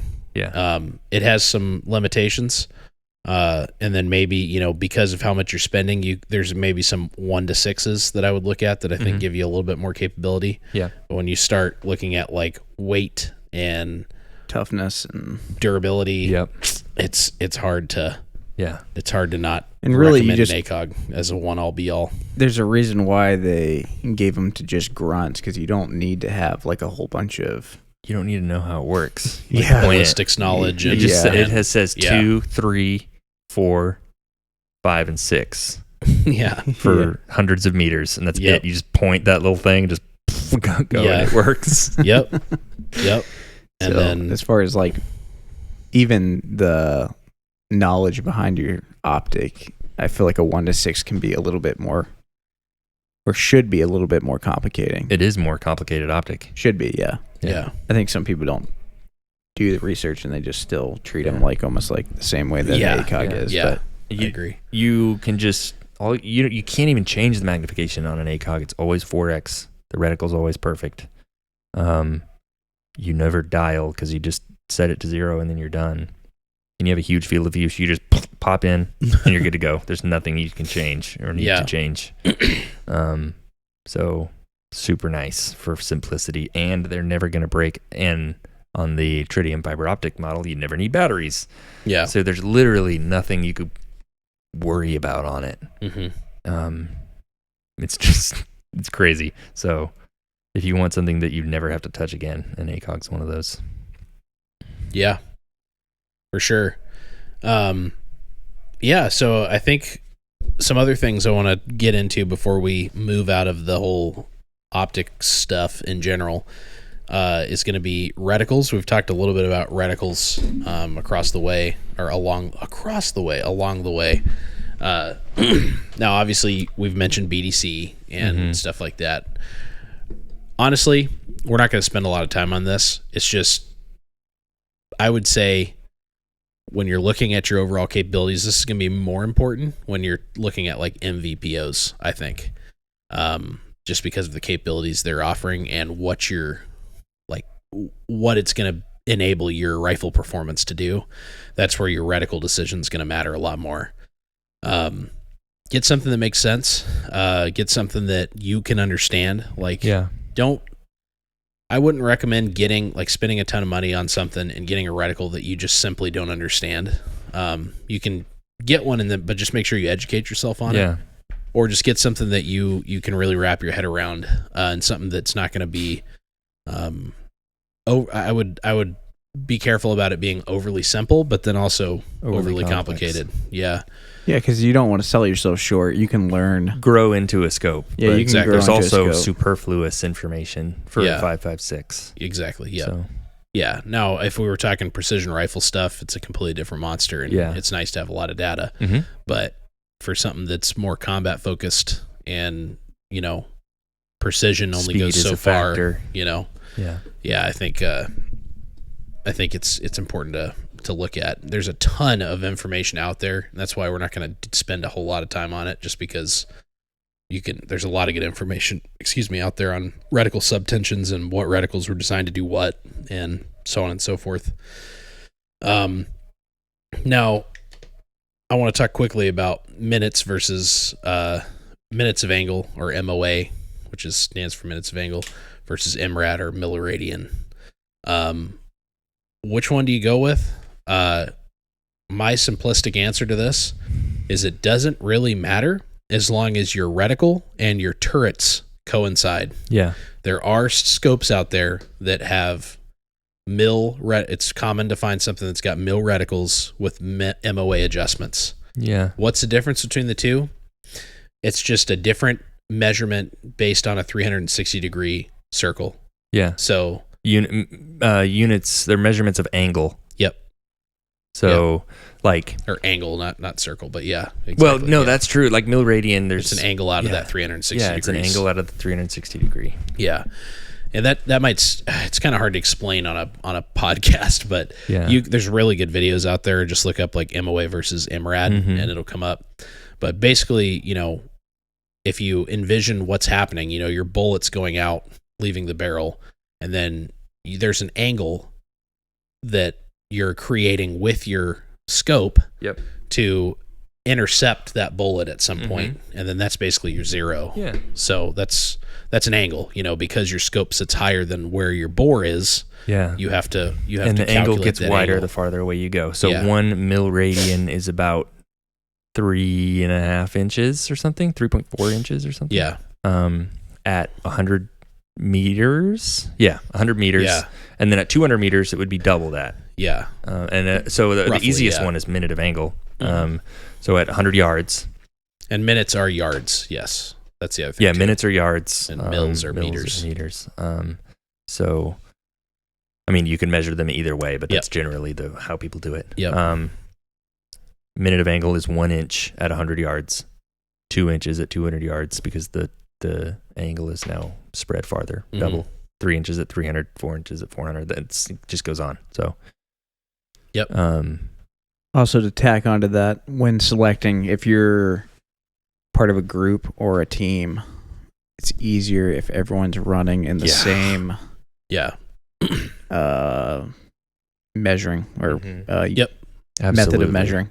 That's the most important. Especially when you're talking about spotting scopes, and just as long as it's the same. So if you're running a spotter, that way they're able to make call outs a little easier to whoever's on the platform. Yeah. You can use your other dude's scope as a spotting scope. That's another reason why magnification can be important. Yeah, and it's so nice. Like you and I were playing around with that quite a bit recently, and it was easy. Absolutely. Just be like, you're 5 mils to the We left. both run mils. Yeah. It's not a huge deal if it's not, but because you can, if you don't, you just have to know the conversion. Yeah. Yeah. Which, I agree with that. And I would say if you are kind of going like zooming out, like bird's eye view now, if you are setting up rifles, not just for you, but you're starting to think about like group capability, and you can decide, like you're not already invested in a bunch of minutes like optics or MOA optics. I would recommend mils. I think MRAD has milliradian. Mils has it just has a farther reaching capability. It's more precise, generally accepted as being more precise. Yeah, based on the increments that you can dial in. But bigger picture stuff, meters in general are going to translate better to a wider variety of basic infantryman or basic rifleman skills. So like your land navigation, using, GMRS compasses, spotting scopes. The military uses the metric system. Yep. Which means there's it's also more support effective for the metric system. Yeah. Yep. So being able to talk in mils, so to speak, or speak in meters is going to be, I think, better in the long run. Yeah. So if you're really like able to decide, that's one thing I would say. I think from my personal experience, I think minutes are a little bit easier to grasp at first and start to understand. They seem to be a little bit more simple, but really I think it's kind of negligible. Complete opposite for me, because I don't have no military background. Yeah. And so I've always used the good old, the real system. Yeah. Imperial or whatever it's called. Yeah. Inches. So you're saying minutes are They were more easier simple? for me because Yeah, I that's know what I what an just inch is. Oh, I'm sorry. I thought you said mils were easier. No, I said I think minutes are more simple. Yeah, no, we're in the same boat. Yeah. Woo. I was like, whoa, dude, you're a decimal guy then. But I think that's because, the fractions are always easier for me. Yards is more commonplace for Americans. Yeah. Versus meters. So. But I guess what I'm saying is, if you can start learning the meter system now. I think it translates better over a wider range of just shooting. Like I think it does really good. So being able to talk in mils across the team, I think would be pretty. I agree. Has more versatility. It's way cooler to say milliradians. Oh, yeah. So I measure in milliradians. Minutes of angles. Do we want to get into optic packages then? Yeah, let's talk about optic packages. Because I think ultimately that's like a good goal to have, because like we've kind of explained, you can't have everything with one thing. So it's good to use things what they're good for, I guess. Yeah. So one that we kind of talked about earlier, that's very common, and it's also it's been around for a super long time. That's red dot sights with a magnifier. Yeah. I think it's been around a long time. Mm-hmm. Was very common when I was in the military. Guys that had, like when we went overseas, you either got issued an ACOG, which you were just good to go, or you got issued an M68, an aim point, and then they also issued you a clip-on magnifier. Yeah. It's exactly what it sounds like. It's a literally just a magnified. It's a mini prism with no reticle that zooms into your red dot. And it just sits behind your red dot. You look through it, and it now magnifies your red dot. Most of the time, they have a flip to side mount so that you can easily keep it on the gun and just flip it out of the way, and then you have your normal red dot. There's also the twist on and twist off, which is what we got issued. Yeah. And I actually prefer that to the flip to side. Yeah. Because you can use it as a monocular very easily. Just like keep it in your kit. And it's like, not in the way. When you're in an environment where you feel like you need a magnifier, then you're just going to be magnified. You know, again, it's not like Call of Duty where it's like thread at 10 yards. It's back up to magnified, shooting at 600 meters. You know, it's like you're either in an area where your operational distance is very far. You can have to take a longer range shot, so you're going to have your magnifier on, or you're inside of tight quarters and you're like, I don't really need my magnifier right now. Yep. So you can clip it off. So there's the twist off and then flip to side, but there's a ton of different. There's also flip down, like Unity makes the cool like flip in line, which is pretty awesome. But yeah, I think magnifiers are cool. I think they're a little bit old school for some of the other capabilities we have nowadays. So the situation or the type of shooting that I would recommend this is your priorities are close range. Yep. But you want to be able to see a little farther. You don't get a reticle with information. You just see farther. And not that much farther, but it does help quite a bit. And it increases the versatility of your red dot a lot. You can also remove it and have a really light gun still. Yeah. Another thing is you can have a gun that's capable at mid-range, but also an animal under night vision. Because you can't beat a red dot for passive aiming under night vision. Yeah. If you're planning on passive, we'll get into lasers in a bit, but if you think passive aiming is important, which I do. Yeah. I do too. It's an excellent way to have a really capable night vision setup and one that you can shoot out to medium range when you pop the magnifier back on. You pay for that by not having quite as good information and iBox and all that other stuff. Yeah. So it's not as good at longer range, but you could still do it because you have the magnifier. So that's a good one for your priorities not being magnification, but you can still have it in the toolbox. Yep. And then the next one would be like an LPVO. Yeah. LPVO would be, the whole point of an LPVO is that it's an optics suite in one. Yeah. So that's why it goes to 1X. Yeah. Because it makes so many compromises to get to 1X that the whole point is that it's one do-all scope. Yeah. So there's not really, in my opinion, and this might be a little bit controversial, but I kind of want to talk about it with you guys and see what you guys think. Yep. The more I've gotten into this, the more I've kind of come to the realization that there's like basically one reason that you would want to piggyback a red dot sight on an LPVO, and that is for passive aiming. Yep. Which I think is an important capability because it is super duper hard to passively aim through an LPVO. It can be done. I've done it a little bit. I've tried, and it's but awful. It's dumb. It's not realistic. But it's easy to passive aim. Well, it's relatively easy to passively aim through a 12 o'clock mounted or piggybacked and it's red already dot sight. Raised up a little bit taller, which makes it's perfect. And it's even easier to do occluded aiming. And a lot of people don't mess around with occluded aiming, which is still passive aiming. It's where if you're running something like a PVS 14, you have it on your non-shooting eye, and then your shooting eye looks through your red dot sight and finds the dot, and then your brain just kind of mixes those two images together. Yeah. And it's actually a really effective way to shoot, especially within you can make effective shots out to 200 meters like that. Yeah. Yeah. So I know a lot of people that do that with great success. Yeah. I've done it with relative ease. There's some people that it just doesn't work with. Yeah. So it's good to try it for yourself and see. Yeah. Yeah, definitely don't be just trying that the first time. I mean, it takes some time just to get good at it too. Just like, if it I'm works just for try you, it. it works for you. And I would even say, like, if it's not working for you, just like this passive aiming in general takes time. Yeah. Like it's got a learning curve. Like it's not just something that you can easily pick up all the time. And I'm not an expert. That's also why, like, on your PVS 14, we're mounted to something called a swing arm, which literally does exactly what it says. It'll swing the optic over to your right eye, your shooting eye, and that's why it was designed that way, so you could passively aim if you needed to. Because there's this weird pushback. Like, I've been seeing this, and it's coming from the military community, which is really weird. But I've seen it in, like, comment sections and stuff of, like, oh, passive aiming's just dumb. Like, you don't need to passively aim. And it's like, like have you seen some of that, Steven? Yeah. And it's like guys that are coming out of the military, it's like, dude, I mean, again, I'm someone coming from the military. Did you guys not practice passive aiming? Because we did all the time, and it was specifically for, like, our joke was always like, if we're fighting the Spetsnaz guys and they have night vision, we're going to need to passively aim or they'll see our lasers. Like, that was just kind of a running joke. But we literally would practice it. We'd be like, nope, go like full laser discipline, no lasers, swing over your because my question is, like, if your laser goes down, what are you going to do? Yeah. So, I mean, you just can't fight at night. We haven't talked about it, but the reason we call it passive aiming is because you're not emitting any signature. Yeah. You're aiming just like you normally would in the daytime with the red dot that only you can see.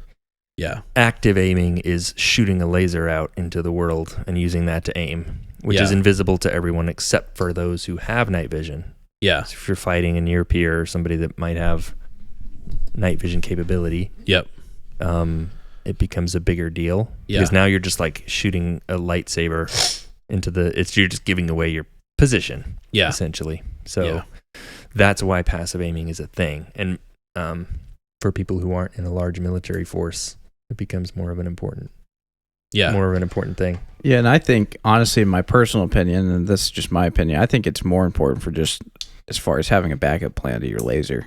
Yeah.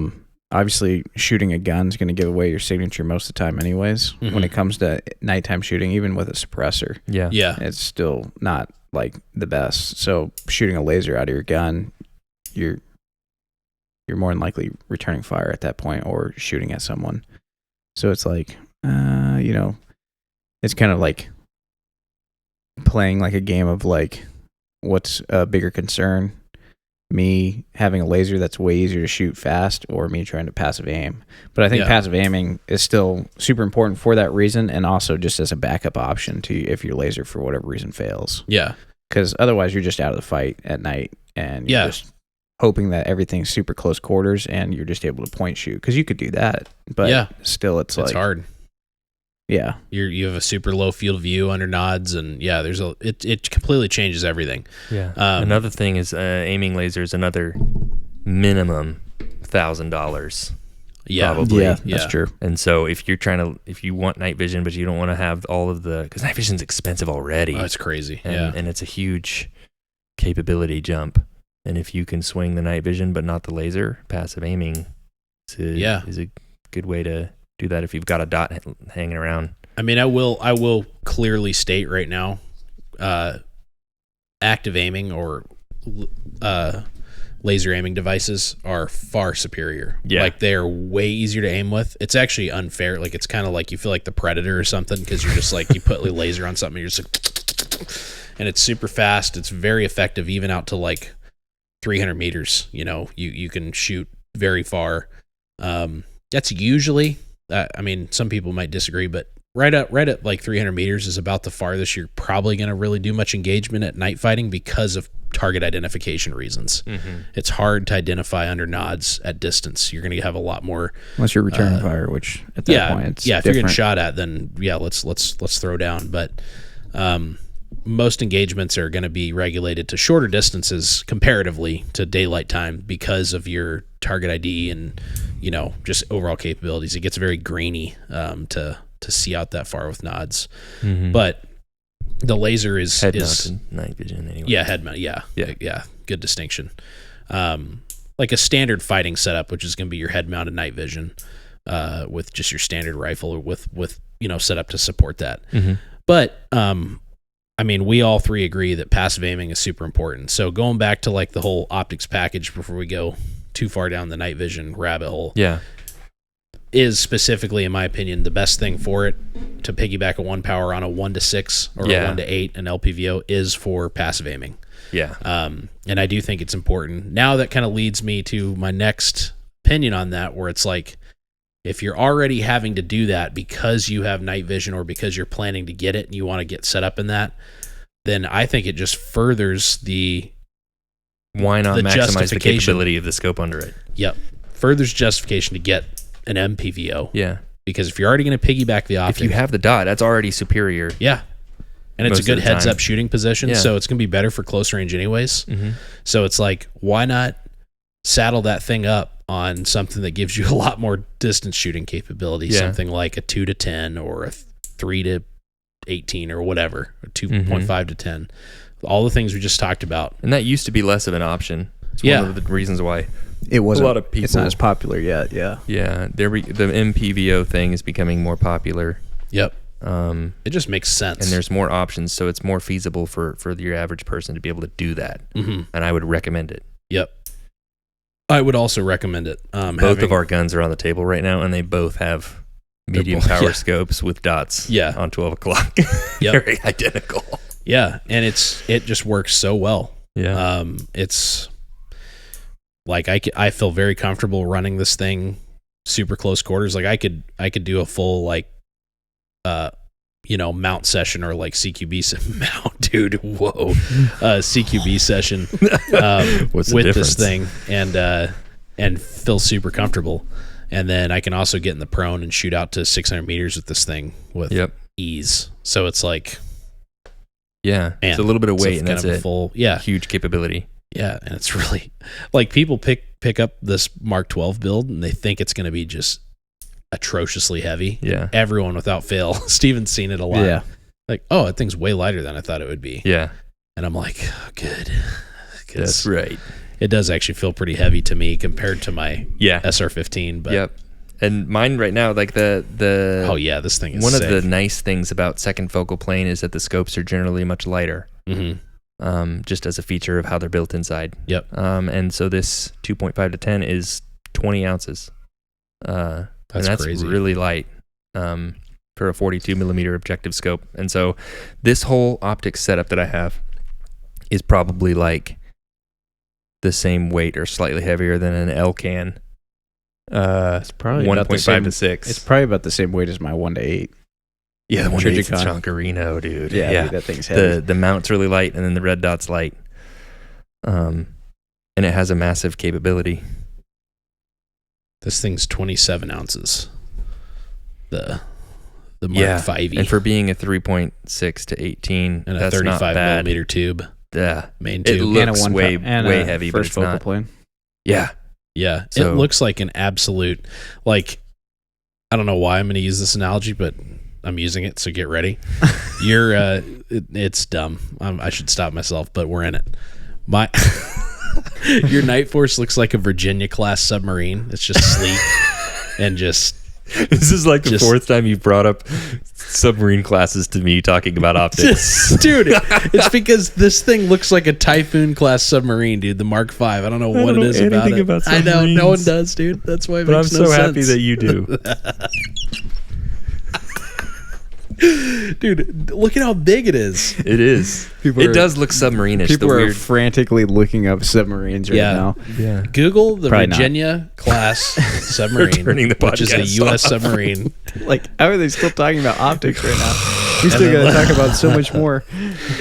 And then look at the Typhoon class, dude. It's a absolute. Which one's the Typhoon? Bongi. It's the biggest submarine that's ever been built. Oh. It's a Russian submarine, of course, because Russians are weird and they just like, we will make it huge. Like, why do they make everything so big? Like, have you seen the Antonov? Like one of them got blown up in Ukraine. It's like the biggest airplane that's ever been built. It's got like 4 engines on each wing, and it's got just like it's massive. Look up the Antonov. It's massive. Humonganosaurus. Yeah, dude, it's giant. But all right, moving back on. There's actually no, it's back. No, it's not back. Okay, it's over. Yeah, we're not doing that. We got to get this over with, guys. It's actually never destroyed in Ukraine. Is where you're going with that. No, I was going to come up with some crazy conspiracy that I was going to make up on the fly of why that plane was built, but it was going to be too controversial. Oh, optics packages. Yeah. Okay, so MPVO and red dot, unmatched combo. Obviously, it might be a little overkill if you have if you're building a really small gun, but this is for well-rounded guns that are larger. And then we obviously talked about the 8-cog with the piggyback. Dude, yeah, for like simplicity and maximizing your performance without having a really complicated scope and just being durable and hard to use, and anyone can pick it up and understand how to use it. Yeah. 8-cog and red dot. Yeah. or just ACOG even. Yeah. The red dot just makes it a little bit more capable for passive aiming. We're talking about optic suites, so we got to throw 2 in there. Yeah. And weirdly, it's going to be, these are all going to be expensive. Every one of these optic suites or optic packages are going to be expensive, but the ACOG with a piggyback is probably going to be your cheapest option. Like a primary arms prism and a red dot on top would be cheaper. Can you do that? Yeah, dude. They're easier to mount red dots on than ACOGs. Oh, they have that rail built into them, don't they? Yeah, like every prism ever is easier than an ACOG. Hold on. Most of them. Oh, the micro prism, not so much, but they do for the 5X. They make an easy little red dot mount. I have to just take us off script and make an honorable mention of an optic that is just I've always loved. The Elgin. Yeah, I already mentioned it, but I forgot to actually. Mention it? Well, I'm not talking about it. We should be talking about it. And this is a really cool. This is like the only company that makes variable prism scopes. Yeah. It is not a telescopic optic. No. It's and it's not technically variable. It just has 2 prism setups in it that rotate. And so you have this Spectre dual roll, the Spectre DR 1:4, the Spectre DR 1.5 to 6, and the Spectre TR tri-roll 1X, 3X, and 9X. Yeah, that's just a chonker. It's huge, and it's surprisingly not that heavy for how huge it is. Yeah, but otherwise super tough. They're super tough, and they can also be piggybacked. Like they have a built-in piggyback saddle for mounting optics to the top of too. And those are some old school builds, but they're so cool. They are cool. They just have a lever that you go whoosh, and you can see the prism switch. And, and one of the advantages is that you can have like multiple different reticles, and the glass is different for each one, so you can have basically a red dot at 1X with a coated lenses, and it's extremely bright, and then you flip to 4X and the full reticle is now illuminated, and there's no tint. They're actually so cool. Crazy. They're so expensive, and that's why we don't recommend them that necessarily, because their capability to price ratio just it's not there. Yeah, and they are very antiquated to this point. I would love to see somebody revisit that design concept, or them just maybe come out with a more modern version or something. But anyways. Thanks, random. Canada. Yeah. Let's see. I want to talk a little bit about angled RDSs on like LPVOs or MVPOs. Very common in the competition world, and that's really where you're going to see them being used. They were also, but they can still work pretty good. Just understand that they're not super conducive for passive aiming, which is kind of the whole point of a piggyback optic in general, in my opinion. So I would personally stay away from it. And that's coming from someone that spent a lot of money to have a setup that way, and then promptly changed it to be piggybacked at 12 o'clock once we started doing the whole passive thing. So way easier to passively aim 12 o'clock instead of like the 45-degree stuff. So, and if you never plan on passive aiming, just do the one that feels best to you. And if you don't know which one feels best to you, just put it on the top. No, whatever you want. But there's some cool mounts out there for that kind of stuff. But I don't see a lot of benefit to the angled setup for this concept, this overall rifle build concept. That's a bleed over from competition rifles. Yep.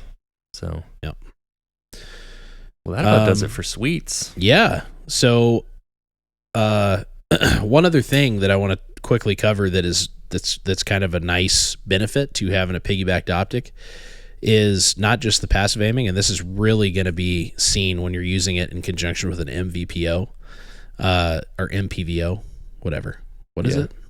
Medium powered variable optic. MP. Medium variable. MPVO. I think I've done that interchangeably throughout the podcast. But anyways, if you're using it with like something with more magnification, you're going to have the capability to quickly snap between long distance targets, so you're not hunting through your optic. So if you've got a small threat at 600 meters and then another thread at like 500 and something meters, like let's say But they're spread out. Yeah, they're spread out. You're engaging like a squad at distance. You can very quickly use your 1 power to get in the general, like very accurately in the general area of your threat, and then pop down into your magnified optic, and you're going to be like right on it. Yeah, that's which another is so thing. And nice. you can't do that with an angled one very well. No. But it's just something that the old way of handling that was to run your travel. So a lot of guys would back off their magnification to get a wider field of view, kind of like what we were talking about earlier, and then get on target and then power back up to take a precise shot. Also something you don't have to do. You don't have to move your hands at all with the red dot. Yep. You can stay in a good shooting position, raise your head just a little bit, get on target, pop back down into your scope, and you're just right there. So that's another benefit of having a piggybacked optic. Yeah. So,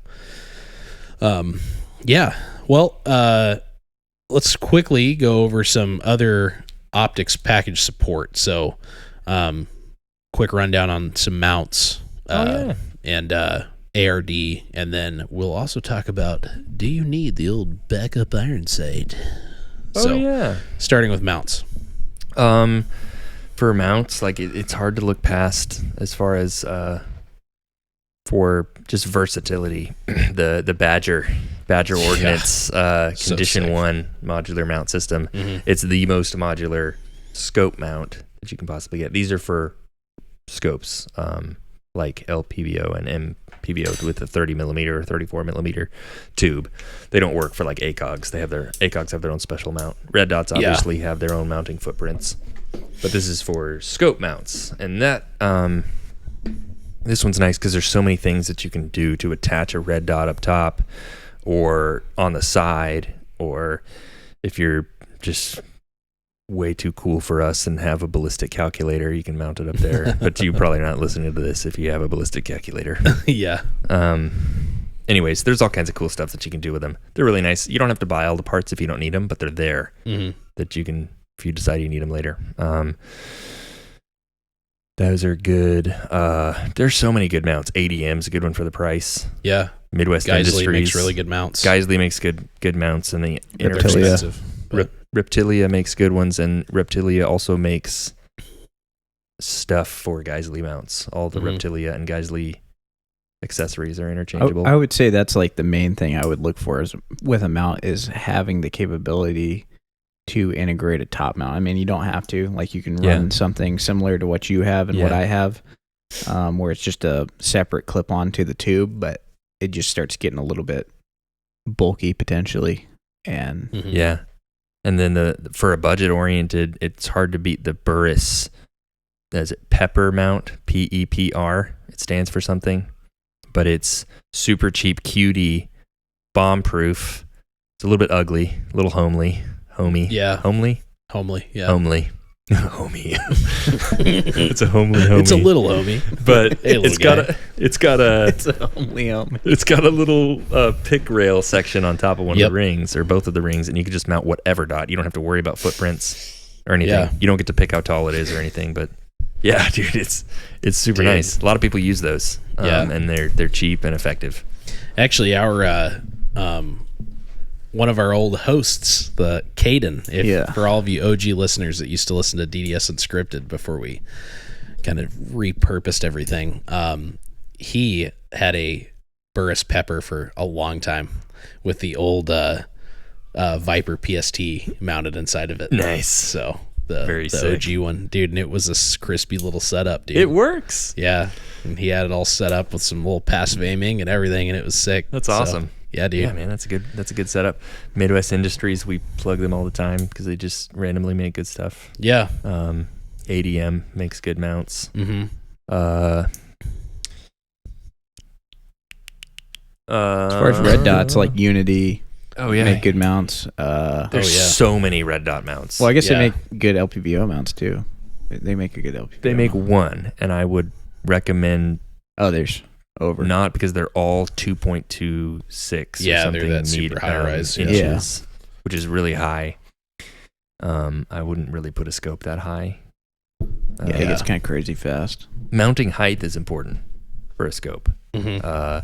you want to have a precise cheek weld and be able to hold it in the prone, because that's precise shots are usually done in the prone or from a supported position. Generally, people go between 1.3 and 1.6 inches. Yeah. Above the rail. Yeah. To optic center line. That's how most are measured, so you'll be able to look them up. Personally, my scope is small enough, and I just kind of like the look of it because it brings back some old school vibes of just Night Force rings. It's not a one piece mount. Yep. You can't do that with most scopes, so I'd recommend a cantilever. Mm-hmm. Do not cross mount your scope with rings on your rail and your receiver. That's like sentencing your optic to death. Because all the force transmitted from the rail will be transmitted to the receiver directly through the scope body. Yep. And you will lose zero and probably break components. Yep. There's a reason the Mark 12 was built the way it was with its rail. Yeah. And then after that, cantilever mounts were invented, basically. Yep. LaRue makes good cantilever mounts too. I forgot to mention him. He was one of the original cantilever mount guys. He makes good red dot mounts as well. Yeah. Yeah, they do. They just make good mounts. Scalar Works makes really good mounts. Yep. I like their mounts a lot, actually. Yeah, they make good ones. So Leupold makes fantastic rings if you're using rings. Yeah. Leupold makes... They make good mounts too. Yeah, they do. They really do. Night Force rings and mounts. Yep. You don't have to have a Night Force. You can cross companies if you don't care. But yeah. But anyways, they're excellent. The sky's the limit as far as mounts go, as long as it's from a reputable manufacturer, because you can damage your scope. Another thing I was going to say, as far as scope height, that directly affects if you're running like an optics package, like how high up your red dot's going to sit if you're running at the 12 o'clock position. Can you imagine top mounting a dot on a Unity? 2.2. That's like 5 inches. You're going to be hip firing. Yeah. So I personally run GBRS. Yeah. Has entered the chat. GBRS. So sick. Just a couple of fellas. But I personally run 1.375 rings because I can fit my scope that way. It's a little lower than average, which is 1.5. I'm used to a little smaller than average, so it helps in the prone. It's more comfortable. You have to lean into it a little bit. That's what she said. We have to wait. It's far worse. You have to lean into it a little bit. If you're shooting from a standing position, but in the prone, it's quite worse. Good. Yeah. Yeah. All right. That's how precision, like bolt guns, have like less than an inch. Yeah. It's crazy, but based on where your cheek weld is usually, and that's like it's just better. Sick. Okay. Alrighty. What about ARD systems? Ooh, what does ARD stand for? Anti-reflection device. Yes. And what those do is very glass important. is very shiny, especially red dot glass. Red dot glass is usually tinted to a very bright orange or red color. And it's also rounded, which means it will reflect the sunlight from way more angles. So much reflection. And I've gone out to test that. I've set my rifle out with its this is super nerdy. I've set my rifle out and then gone out at distance and looked at the reflection, and it's crazy bright. If you get it right, like it's bad. And an ARD basically is just a little honeycomb cover that goes over it that blocks. Not only does it keep most of the sunlight from hitting the lens, but it also occludes the glass from different angles unless you're looking straight at it. So, and you can see just almost as well. It does seem a little bit, but it's not bad at all. And for scopes, the same thing. Yep. And I would say for any setup where you're planning on being fighting capable, I would absolutely recommend this. Yeah. Because it will give your position away, and it can lead to you getting domed. Yeah. Just like in the movies where they see the glint and then you get shot. I mean, that's a very like in Call of Duty, get stuff wrong, but they that's don't a pretty real they don't thing. give you ARDs because it would be too powerful. Yeah. So to be able to not be seen and shoot at distance. BOP. And smash people with your not and also reflecting scope. Yeah. If you're gonna put it on both. It doesn't make any sense to not put an ARD on your red dot that's mounted above your scope that has an ARD. You have to put it on both for it to be effective. Yeah. So For sure. you can use a sunshade as well, and that will do most of it for you. For cheaper, if your scope just comes with one, you can use that. Red dots, you kind of have to have an ARD. I've tried different ones, and it just doesn't work very well. You can also take a lens cap and cut a rectangular hole through it. Yep. Because your exit pupil, you're not occluding your field of view by covering most of the objective lens. The actual part that you're looking through is quite small. That's just light gathering. And so you'll just have a little bit less light coming through. So you'll have to flip it up for lower light scenarios to get better light transmission, but you'll still see just the same if you cut that. You can also just duct tape over it with a rectangular hole or a weird looking hole that's not symmetrical, because humans are good at identifying symmetrical things. Yep. So very good at it. Yeah. Yeah. And then on that, it's good to have some scope covers too. I think, it's just good to keep everything out of the elements for as long as you can. Good old Butler Creek. Yeah. For a good, cover ARD combo, especially for like MVPOs, I'm going to recommend Tenebrex. Yeah. Which was recommended to me by you, sir. Yeah. And then I tried it and I said, yep. They make all of them for the military, really. Yeah. And they're good. Yeah. Like, honestly, I've been super happy with it. Should we get a little ASMR? Yeah, get that.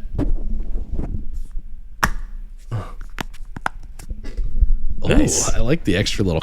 Thanks for that. Got out of it. Oh, we need a Mark V turret travel really quick. Oh, get it.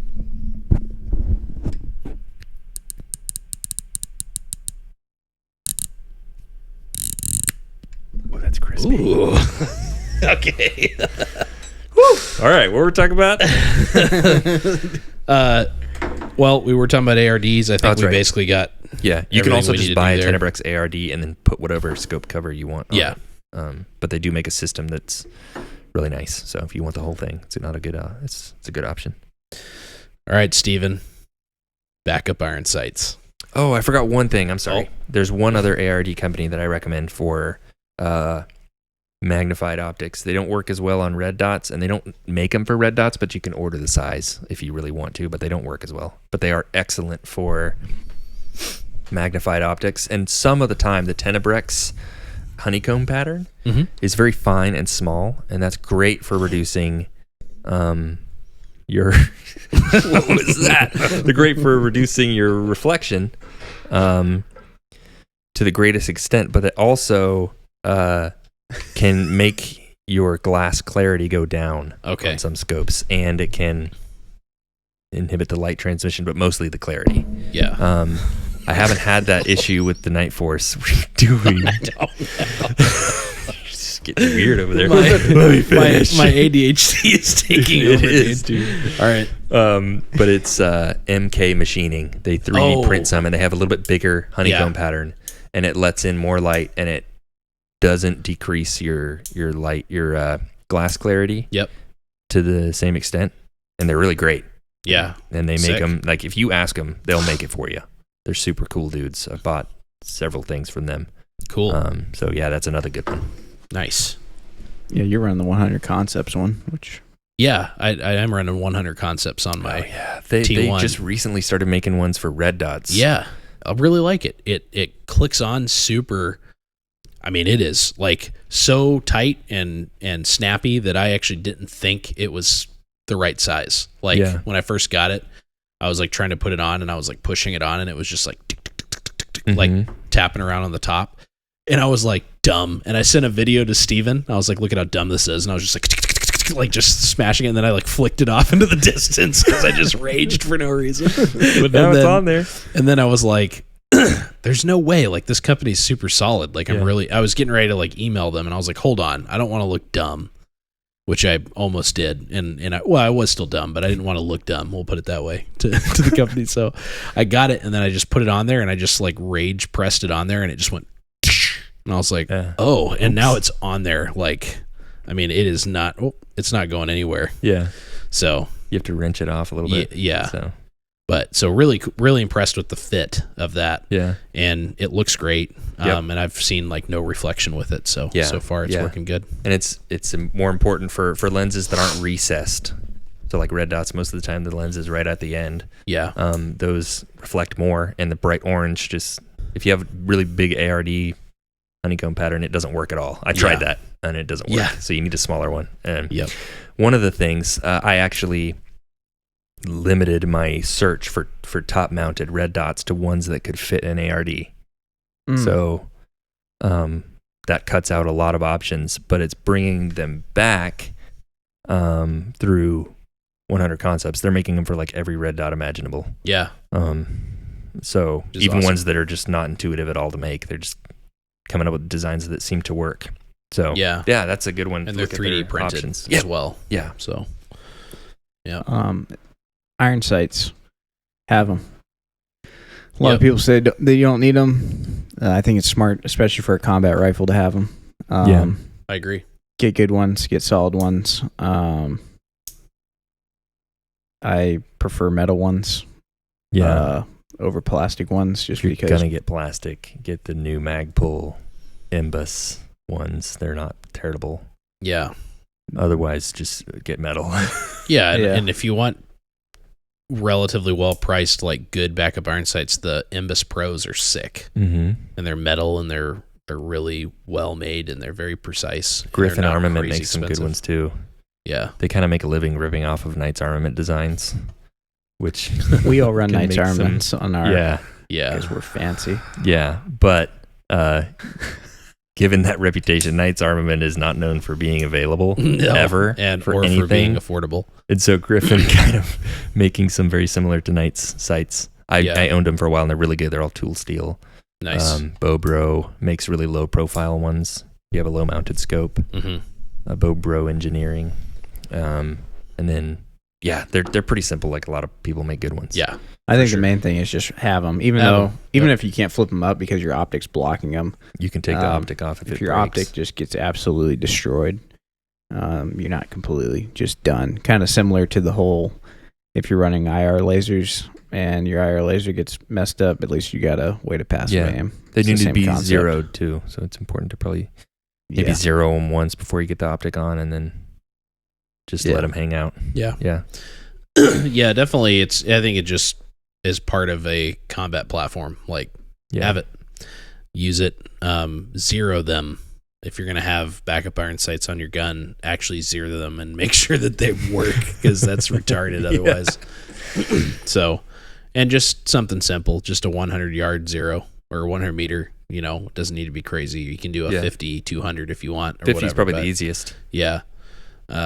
But yeah, I mean, just have them. It doesn't take up any space. It's like no weight. It's getting back into like, that's like the argument. It's like, yeah, but you know, my scope's in the way anyways, and it's just adding weight. And it's like, what weight is it adding? Like, really? Like what 0.5 ounces. Yeah, it's crazy.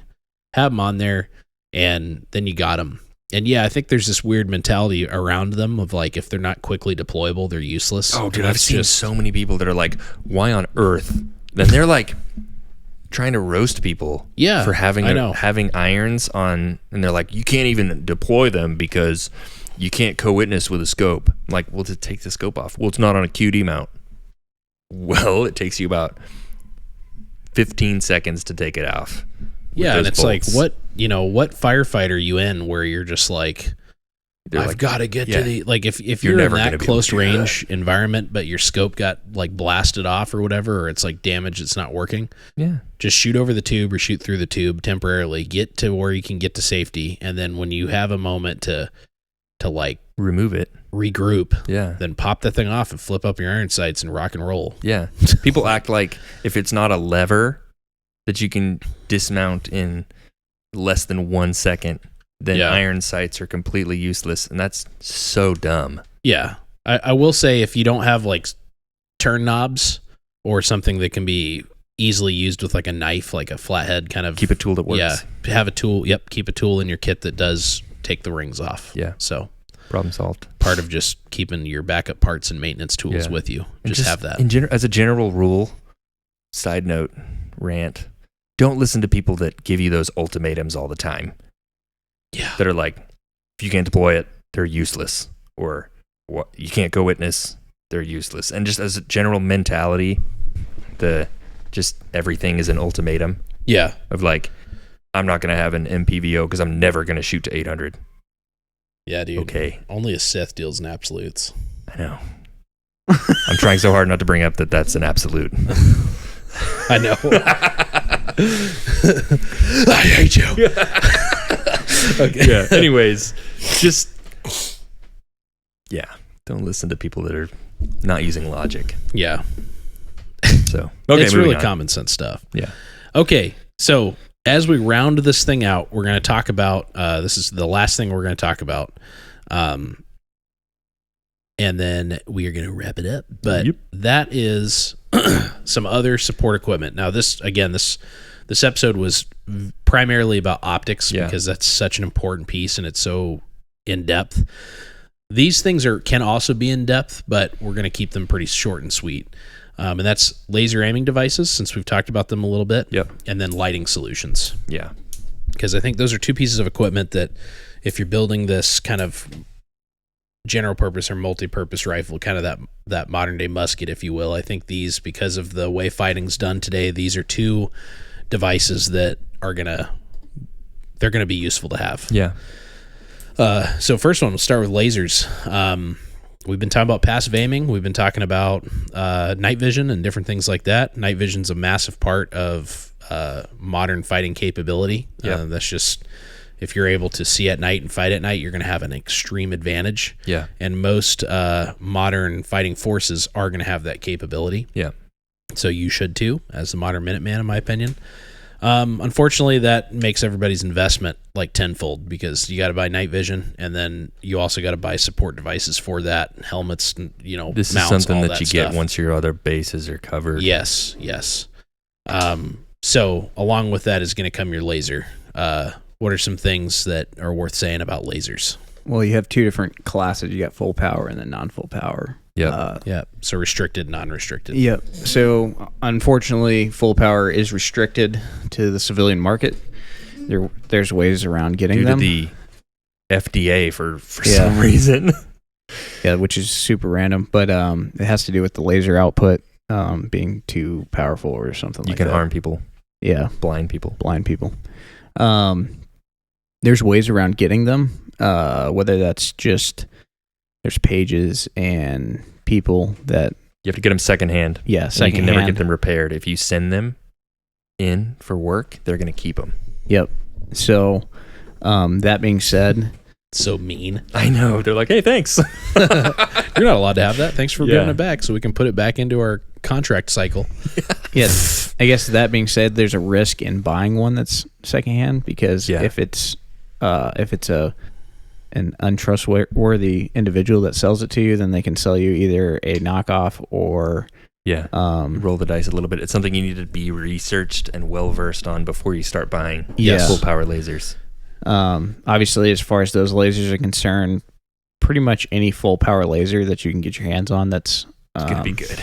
Yeah, it's going to be pretty good. I would stay away. I know a lot of guys love them, but the Russian Pursts or whatever. Yeah, I'd kind of stay clear of those, just because I've heard not so great things about them. But if you can get one, then for a good price, then I probably still would get it. If you find one for a steal. There's a civilian option that might be better than that. Yeah. Yeah. So as far as those, obviously your standard like PEC 15s, any of the D balls, if they're full power, the malls that are full power, if you can get your hands on any of those, they're going to be fantastic options. Yeah. Pretty much any mall. Not the PEC, but the what's the what are you looking for? Same company, L3. Are you talking about the civilian version? No. They're like, it's a cluster laser like the mall is, but it's not a PEC 15. It's the the NGAL. Yeah, the NGAL. Yeah. Next generation. Yeah, if you can somehow get that. Yeah, if you can get that, then obviously you got way more money than all of us. Vixel. Yeah. Illuminator. So yeah, if you can $8,000. get any of those, they're going to be solid. Obviously, but as far as the civilian market goes, there's only like a handful that I'm gonna. Well, actually, there's like two that I'm gonna suggest. And that's because most of the time, and it's the illuminator that is the hang up for civilian laser aiming units, because regulating a pointing laser to civilian level brightness or power is totally usable for the aiming laser. Like, you can always still see it. Most people use low power anyway, even when they have a full power unit that can select low power. The illuminator, if it's laser based, limiting it to a civilian power is extremely limiting for the amount of illumination you can get out of it. Yeah. So that's the problem with civilian laser based illuminators. And all of them are going to be limited to the same amount, so it's hard to get one that's good. One of the ways around that is to use a VCSEL illuminator, which is just now becoming a little more mainstream, which is a different type of laser diffusion, however they do it. Yeah, it's like to turn a laser into a flashlight. And that's requires some technology. The VCSEL does it a lot better. You can get more light out of it with less power. Yeah. They're not common on civilian units. Yeah. So there's like the MAL, right? The MAL is the big one. The MAL C1 Plus, which its performance, I would say, is like it's not on PEC 15 level of full power. It's lower than that for sure, but it's close. But it's pretty close. But it's way better than the civilian PEC 15. Oh, way better. Like, so that's actually the worst possible thing that you could get. One, it's expensive. Yeah. For no reason. And two, it's probably the worst illuminator I've ever seen in my life. Yeah. You might as well not even have it. It's not adjustable, right? Yeah. It's not adjustable. Most of the light is off at the edge. Yeah. You can't even see it. And the light that's there is unusable. Mm-hmm. It's like, it's the worst thing I've ever seen. It's terrible. I think the problem with the MAL C1 Plus is runtime. It's battery life, which you can run an extension of the battery on it. And it's $3,000. Doesn't do great in the cold. Yeah. For whatever reason. And then what was the other thing I was going to say? There was something else. Oh, it's cost. Yeah. So yeah. It's really expensive for a civilian laser. You can get some full power ones for cheaper if you want to roll the dice on them. I still believe that the best civilian option right now is the Steiner D2. Yeah, the D-Ball D2. Yeah, the D-Ball D2. It is an absolute beast. If you want to talk about it. And also its illuminator is insane. I mean, it's an LED illuminator, so you do get a little bit of bleed off. Like, there's a little bit of visible light spectrum bleed off that you can get, but it's like we've played around with this and tested it. You got to be close and you got to be looking right at it. Yeah. So the thing with LED versus laser, laser technology is such that you can pick an exact wavelength of light and use only that one to generate an illuminator, and that's why the military likes it so much, because they're not limited by power. Yeah. And LEDs, you can limit to a range of wavelengths. If you use an NIR or an IR LED, it will bleed ever so slightly from the ultraviolet spectrum into the purple light that you can see. Yeah. And so that's why the D2 is so powerful. It's not regulated by the FDA. Well, that's why, is because it's not a laser-based illuminator, so they can be as bright as they want it. But the trade-off is that there's a slight amount of LED. I'm sorry, not purple. It was red. It's like a red. Yeah, it's red. Purple's spectrum, the complete opposite of the spectrum. Yeah. Woo. Anyways, yes, it's a very dim red light that you can see. The thing is that you won't be able to see it very well without night vision. Mm-hmm. And if you have night vision, it's going to be the brightest light you've ever seen in your life because it's IR. So it doesn't make any. It's kind of doesn't make any sense. As much of a downside, although you can consider it one, but also it is by far the most powerful illuminator you can get as a civilian. Yeah. In a laser aiming unit. And it competes with military grade illuminators. Full power. Yeah. Yeah. The only thing, it's civilian because the aiming pointer laser is less than 0.5 milliwatts. which still pushes out far. Oh, it's fine. You can Yeah, it does a you good can job. kind of mimic that same style with like the Phantom Hill design, where you can change the heads and you can run like IR heads like from Modlite or whoever else makes them. So Phantom Hill has a cool little modular thing where you can change for an IR head or in a flashlight head, and then it comes with the laser built in. And then you can just pick it. Yeah. Because of like the B. Myers Key G illuminator and some other things that. Yeah. Yeah.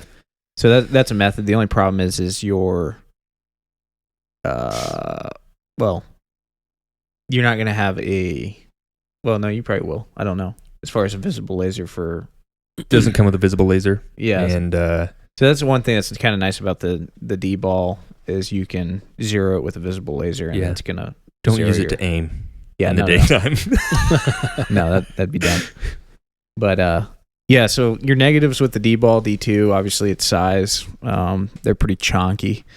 And then I guess that visible light, but I don't really think that's that big of a wouldn't deal. consider it much of a downside. And then some people say that they have issues with D-balls plugins getting pulled out. I think that's just improper use mostly, and just people being careless. Yeah.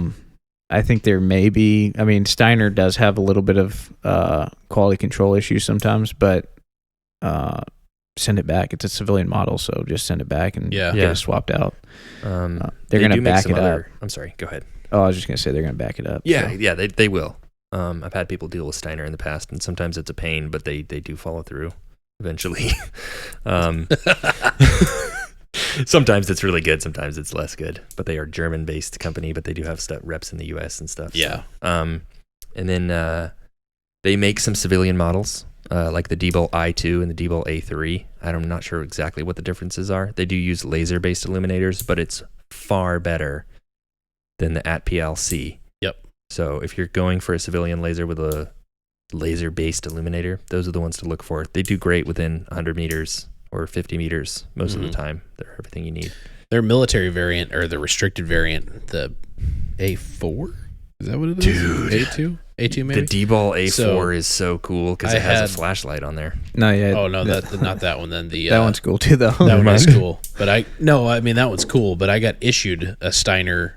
They do the A2, I think. I don't remember what it is, I but think it's the same name. it crapped on the PEC 15. Yeah, So they're good units. yeah, and I have no idea why I got issued one. There was like two guys in my platoon. They were like, "Hey, do you guys want these or do you want that?" And I was like, "Yeah, I want the Steiner." So, and I know there's like some people question their durability, but I've personally seen no issues. I know that people have had issues, so I'm not gonna negate that. But I agree with what you said, Steven. I think a lot of it is negligence and just being it's an like, absolute gorilla. So I don't know if you're going to be running switches, which we can kind of get into really quick. If you're going to be running switches, why are you coming in and out of the port anyways? Like, just keep it plugged in. And if you're worried about it getting if you're worried about it getting like stripped out from like your wires getting caught on something, like just properly like zip tie, or like don't have a spaghetti bowl of freaking wires on the end of your gun. yeah, Like, wire management. have wire management and contain that. And then getting onto switches. Some guys are anti-switches. Well, actually, we'll get into switches after lighting. We'll get into lighting really quick. okay. Is white lighting important? Or white No. light, having white light capability important? Mm-mm. No? You don't No. think it's important? Just shoot into sounds in the dark. The short answer on why it's important is for That meme. is for positive identification. There's definitely situations where using a white light can be advantageous. Now, if you're fully set up with night vision, then you might not need it. But you'll notice, especially if you start playing around with night vision more, especially and trying to ID things in transitional lighting periods, a white light is just going to do way better at giving you positive identification than nods will. Yeah.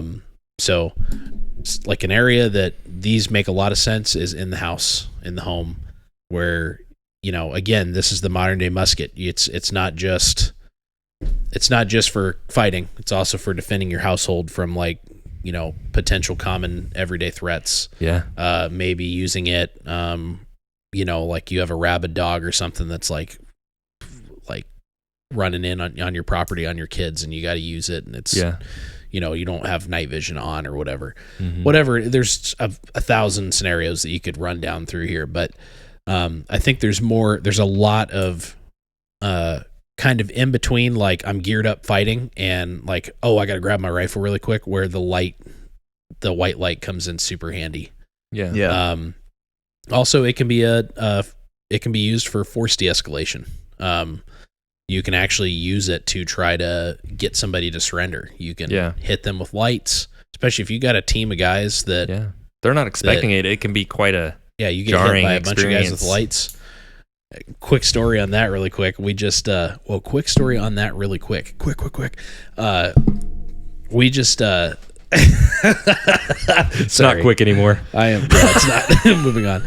No, but we, Steven and I just had the opportunity to go be role players for one of the local SWAT teams, and they were practicing hostage negotiation and then active shooter interdiction. So basically scenarios where, which Steven and I both got to play, bad guys, active shooter / hostage taker, and I was in a scenario where I was holding hostages in a school, and we were actually in a school and everything, and they came in with simunition. It was a lot of fun, but I was the hostage taker, and I had a little sim gun and everything, and basically got to a point where I was like, hey, I'm not getting my demands. I was like giving the hostage negotiator a hard time, and I was like, you got 60 seconds. Well, the SWAT team had been like sound probing to like figure out where I was in the building. They didn't know, like that was kind of part of it. I didn't give them information. I was kind of hidden like in a random room, had my hostages, and they were keeping me busy talking on the phone to the hostage negotiator and like kind of lead me on so the SWAT team could find me by sound. So they did find me, and I was in this room chatting away, and I started, I was playing the part, so I was getting like elevated, and I was like, you got 60 seconds, like I'm over it, like it's it's gone too far, and I'm like sitting there freaking out, and they just barged in, and I got hit by like, it felt like 1,000 white lights. It was like, I think it was like there were 6 of them total that came in, but I think initially it was like 3. Yeah, but it was super bright, I couldn't see, and it was like not pitch black either. It was like some the room I was in was, the lights were off, but the neighboring room lights were on. So it was like, it wasn't dark by any means, but all their high performance white lights hit me, and they were like, drop the gun. And I kind of like swung the gun over. I didn't even really get a chance to point it, but it was enough for them. It's hard and to I aim got, at that point too. Yeah. And I got absolutely smacked by sim rounds, several. They killed me. So if you're going to do it, you might as well. Yeah. So I think, a few. That's just an example of where a white light is actually a massive advantage for something like that. Like if they'd come in with nods, it would, because of the lighting situation, it wouldn't have been an advantage for them. They would have had smaller field of view. Yeah, they could have seen me, but I would see them, and I can see them easily and unimpeded. So that absolute wave of light completely it's kind of a form of shuts me down. entry. Yeah, it is. And the legal ramifications of shooting someone in the dark can be when you start getting can be into a that factor too. There's being also able to see what you're administrative shooting. situations where a white light's important. Like if you find yourself in an environment where you just had to go, you were kinetic and kind of dynamic, and now you're like searching. Kinetic and dynamic. I know. Crazy words.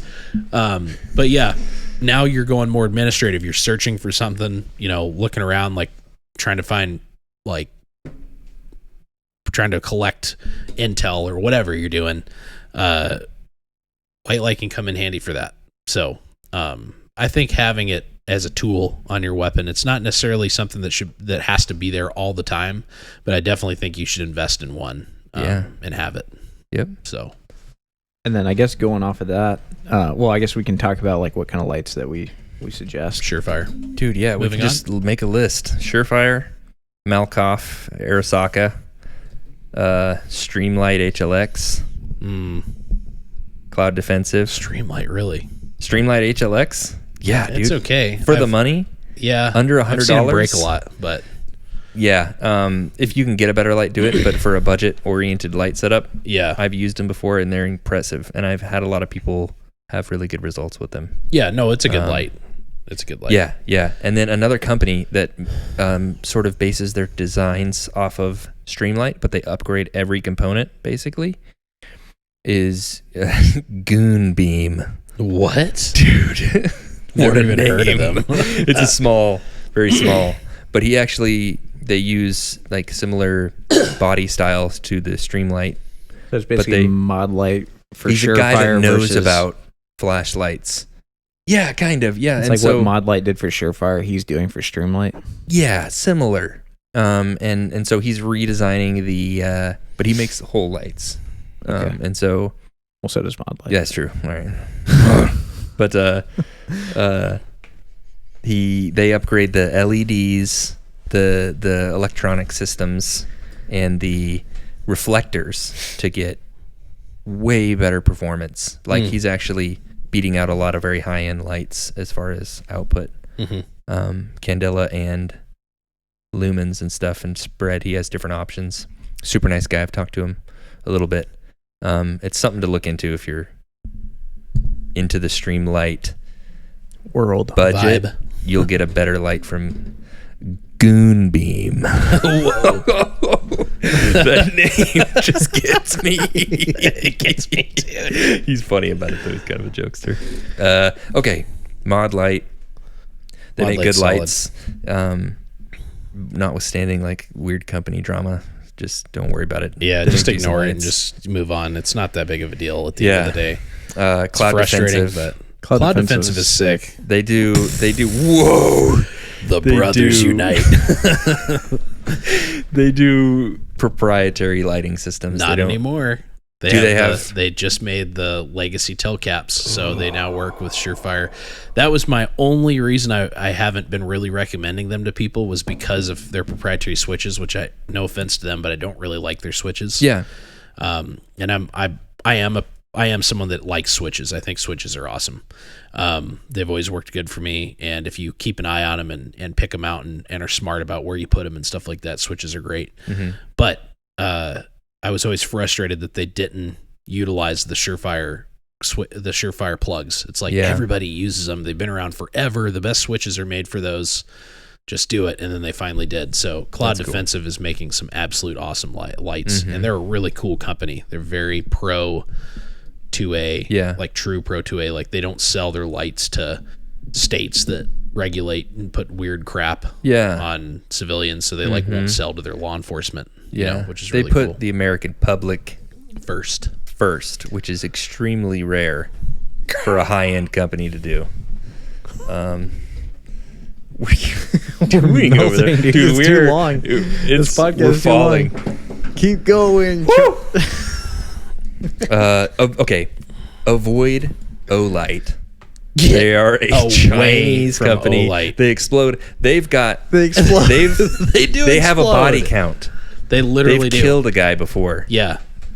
And not in a cool way. Yeah. No, dude. He put it in. He was working on his car and he had an Olight, and he put it in his mouth and it exploded. And killed him. Yeah. Killed him. And then they melt in people's pockets. They start fires. It's like, dude, it's a problem. So we became a dealer. We actually carried Olight for a short period of time. Back when they were first, before all this stuff kind of came out. Yeah, because we're like, you know what? Like our saying in here was kind of like, Olight's better than no light. It was kind of like jokingly what we'd say to people. That sounds so foul now.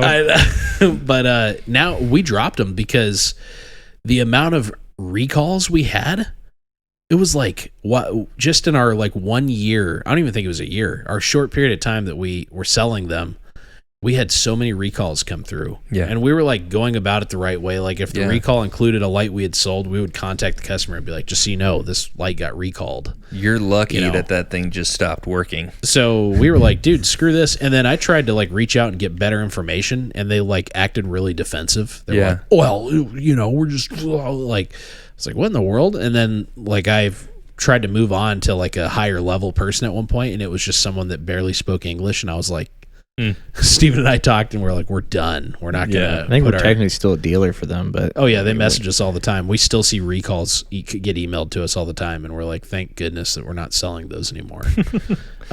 They perform. They're really bright. They're bright, but and they have some cool-ish features, but they're not reliable and they're not trustworthy at all. They literally they're literally dangerous. Yeah, it's not that they just kind of break. Like that's one thing, but like being a hazard. That's another thing with lasers. Like I would probably avoid like hollow sun lasers as well. I know that's like a cheap option, and if that's all you can afford, then that might be all you can get. I forgot about those lasers. I've had people that have quite good success with them, but I don't know enough. I don't have enough info about them. Yeah, I mean, you get what you pay for ultimately. They're like the cheapest laser on the market. Issues and stuff like that coming through, and they're not very compatible with switches and stuff. That's the last option before at PLC. Yeah. Yeah. Because it can't be worse. It's so bummer that it's so bad because it's such a because cool L3 laser. hates civilians. I know. Yeah. All right, so sit down. That was all your lights? That was all of them. So really quick, we're going to get into the switches thing because I know people are going to be asking like, oh, because it's such controversial. If you don't want to run a switch, then don't run switches and just run the tail caps that come in. Like you can run all lights and all laser systems and all light systems without running switches. So yeah.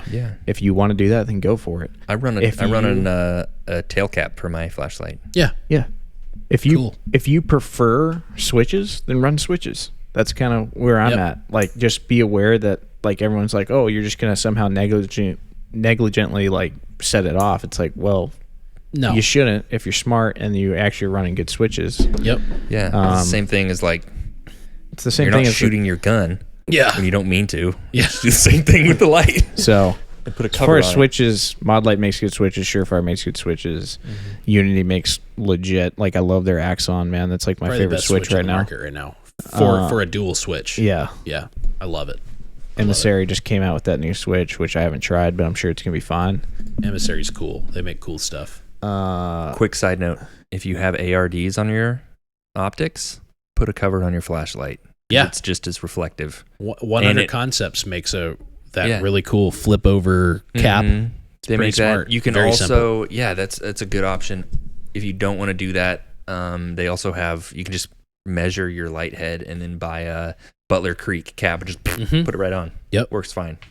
Yeah, that was a requirement when we were in the military. We had to run caps on our lights. Yeah, they were IR caps because we were running whatever. Yeah. Those are black to the naked eye, so that works too. Yep. Well, anyways, but they work. Yeah. So yeah, I agree. I mean, it's the same exact thing. It's a reflective end, so you definitely want to not have that happen. Yeah, and it can also protect you from any negligent light discharge too. Yep. Which if you're set up right and you're training, it's not going to happen. You know, like just be smart about it. That's actually why I like switches because it's consolidated. I don't have to compromise my grip to use them, which is far more important for lasers than it is for anything else. Like you obviously that's a method of aiming, so you still want to have a good firing grip. So that's why I really like switches for lasers. And then it's like, well, if you're already switched out, then you might as well be plugged into your light as well. But I think I think just being smart about that and having that set up correctly, in my opinion, it's easier to not ND because you have all that stuff isolated and consolidated at the top of your rail in a position that you control. It does make sense. So sticks and stuff like that aren't going to be bumping into your tail cap as easy. If it's a good light like the one you have there, it's a gated tail cap anyways. Yeah. So it's or a fenced, whatever they call that. It's fenced and it's momentary only. Yep. So that's good. Yeah. Good things to look for. So, that's pretty much it. This thing is chunky. This episode. So every time you guys have me on, it just gets a little bit longer. You know what? Here's what I'll say. It's gonna be just like a 24-hour stream. Here's what I'll say about it. You can pause it wherever you want. You can stop listening wherever you want. But I'd rather have a bunch of information in here that people can cherry pick through and hopefully get some benefit out of than just like us breeze over things. I now we still did breeze over some things. Yeah. But I think we've we've tried to do a decent job at providing not only just like raw information, but more importantly, our personal experiences. Yeah. Like shooter experience. Like the stuff we've talked about is stuff we've all used. It's not like, oh, I saw that guy, like we've referenced a couple things that we haven't had experience with but we're usually pretty good about being like, yeah, we haven't used it, but they look like they're pretty good. Yeah. But yeah, all this stuff that we heavily recommend, it's things we have firsthand experience with and lots of it. So we're just trying to get through it. Want to make it more clear. We get asked questions about stuff in this realm constantly. So it's a good way to cover down. And then when future questions come, I'm going to be like, well, it's long, but here you go. Yeah. I can listen to this thing. But a couple things I want to mention before we wrap up. Just get your zero. Go out there, zero your rifle. Start getting data on or data on previous engagement, which is dope. That's what dope is. Dope is dope. And literally all dope is you're literally like writing down and cataloging your performance at different ranges. So how does it work? Where are your holds? How's it doing? Get that information. That's very the more pivotal. data you have, the easier it is to make a first round hit next time. Yep. Because you know what's going to happen. Yep. And if you spend a lot of time and money on getting good optics and supporting your hopefully well-built platform, then it only makes sense to be well zeroed and to have a good amount of data on that information. Also understand how to zero your laser. Yeah. Just Google it, man. I'm into the parallel zero, but some people have different methodology or whatever, but yep. I think that's a little bit easier to get your head wrapped around. Head wrapping.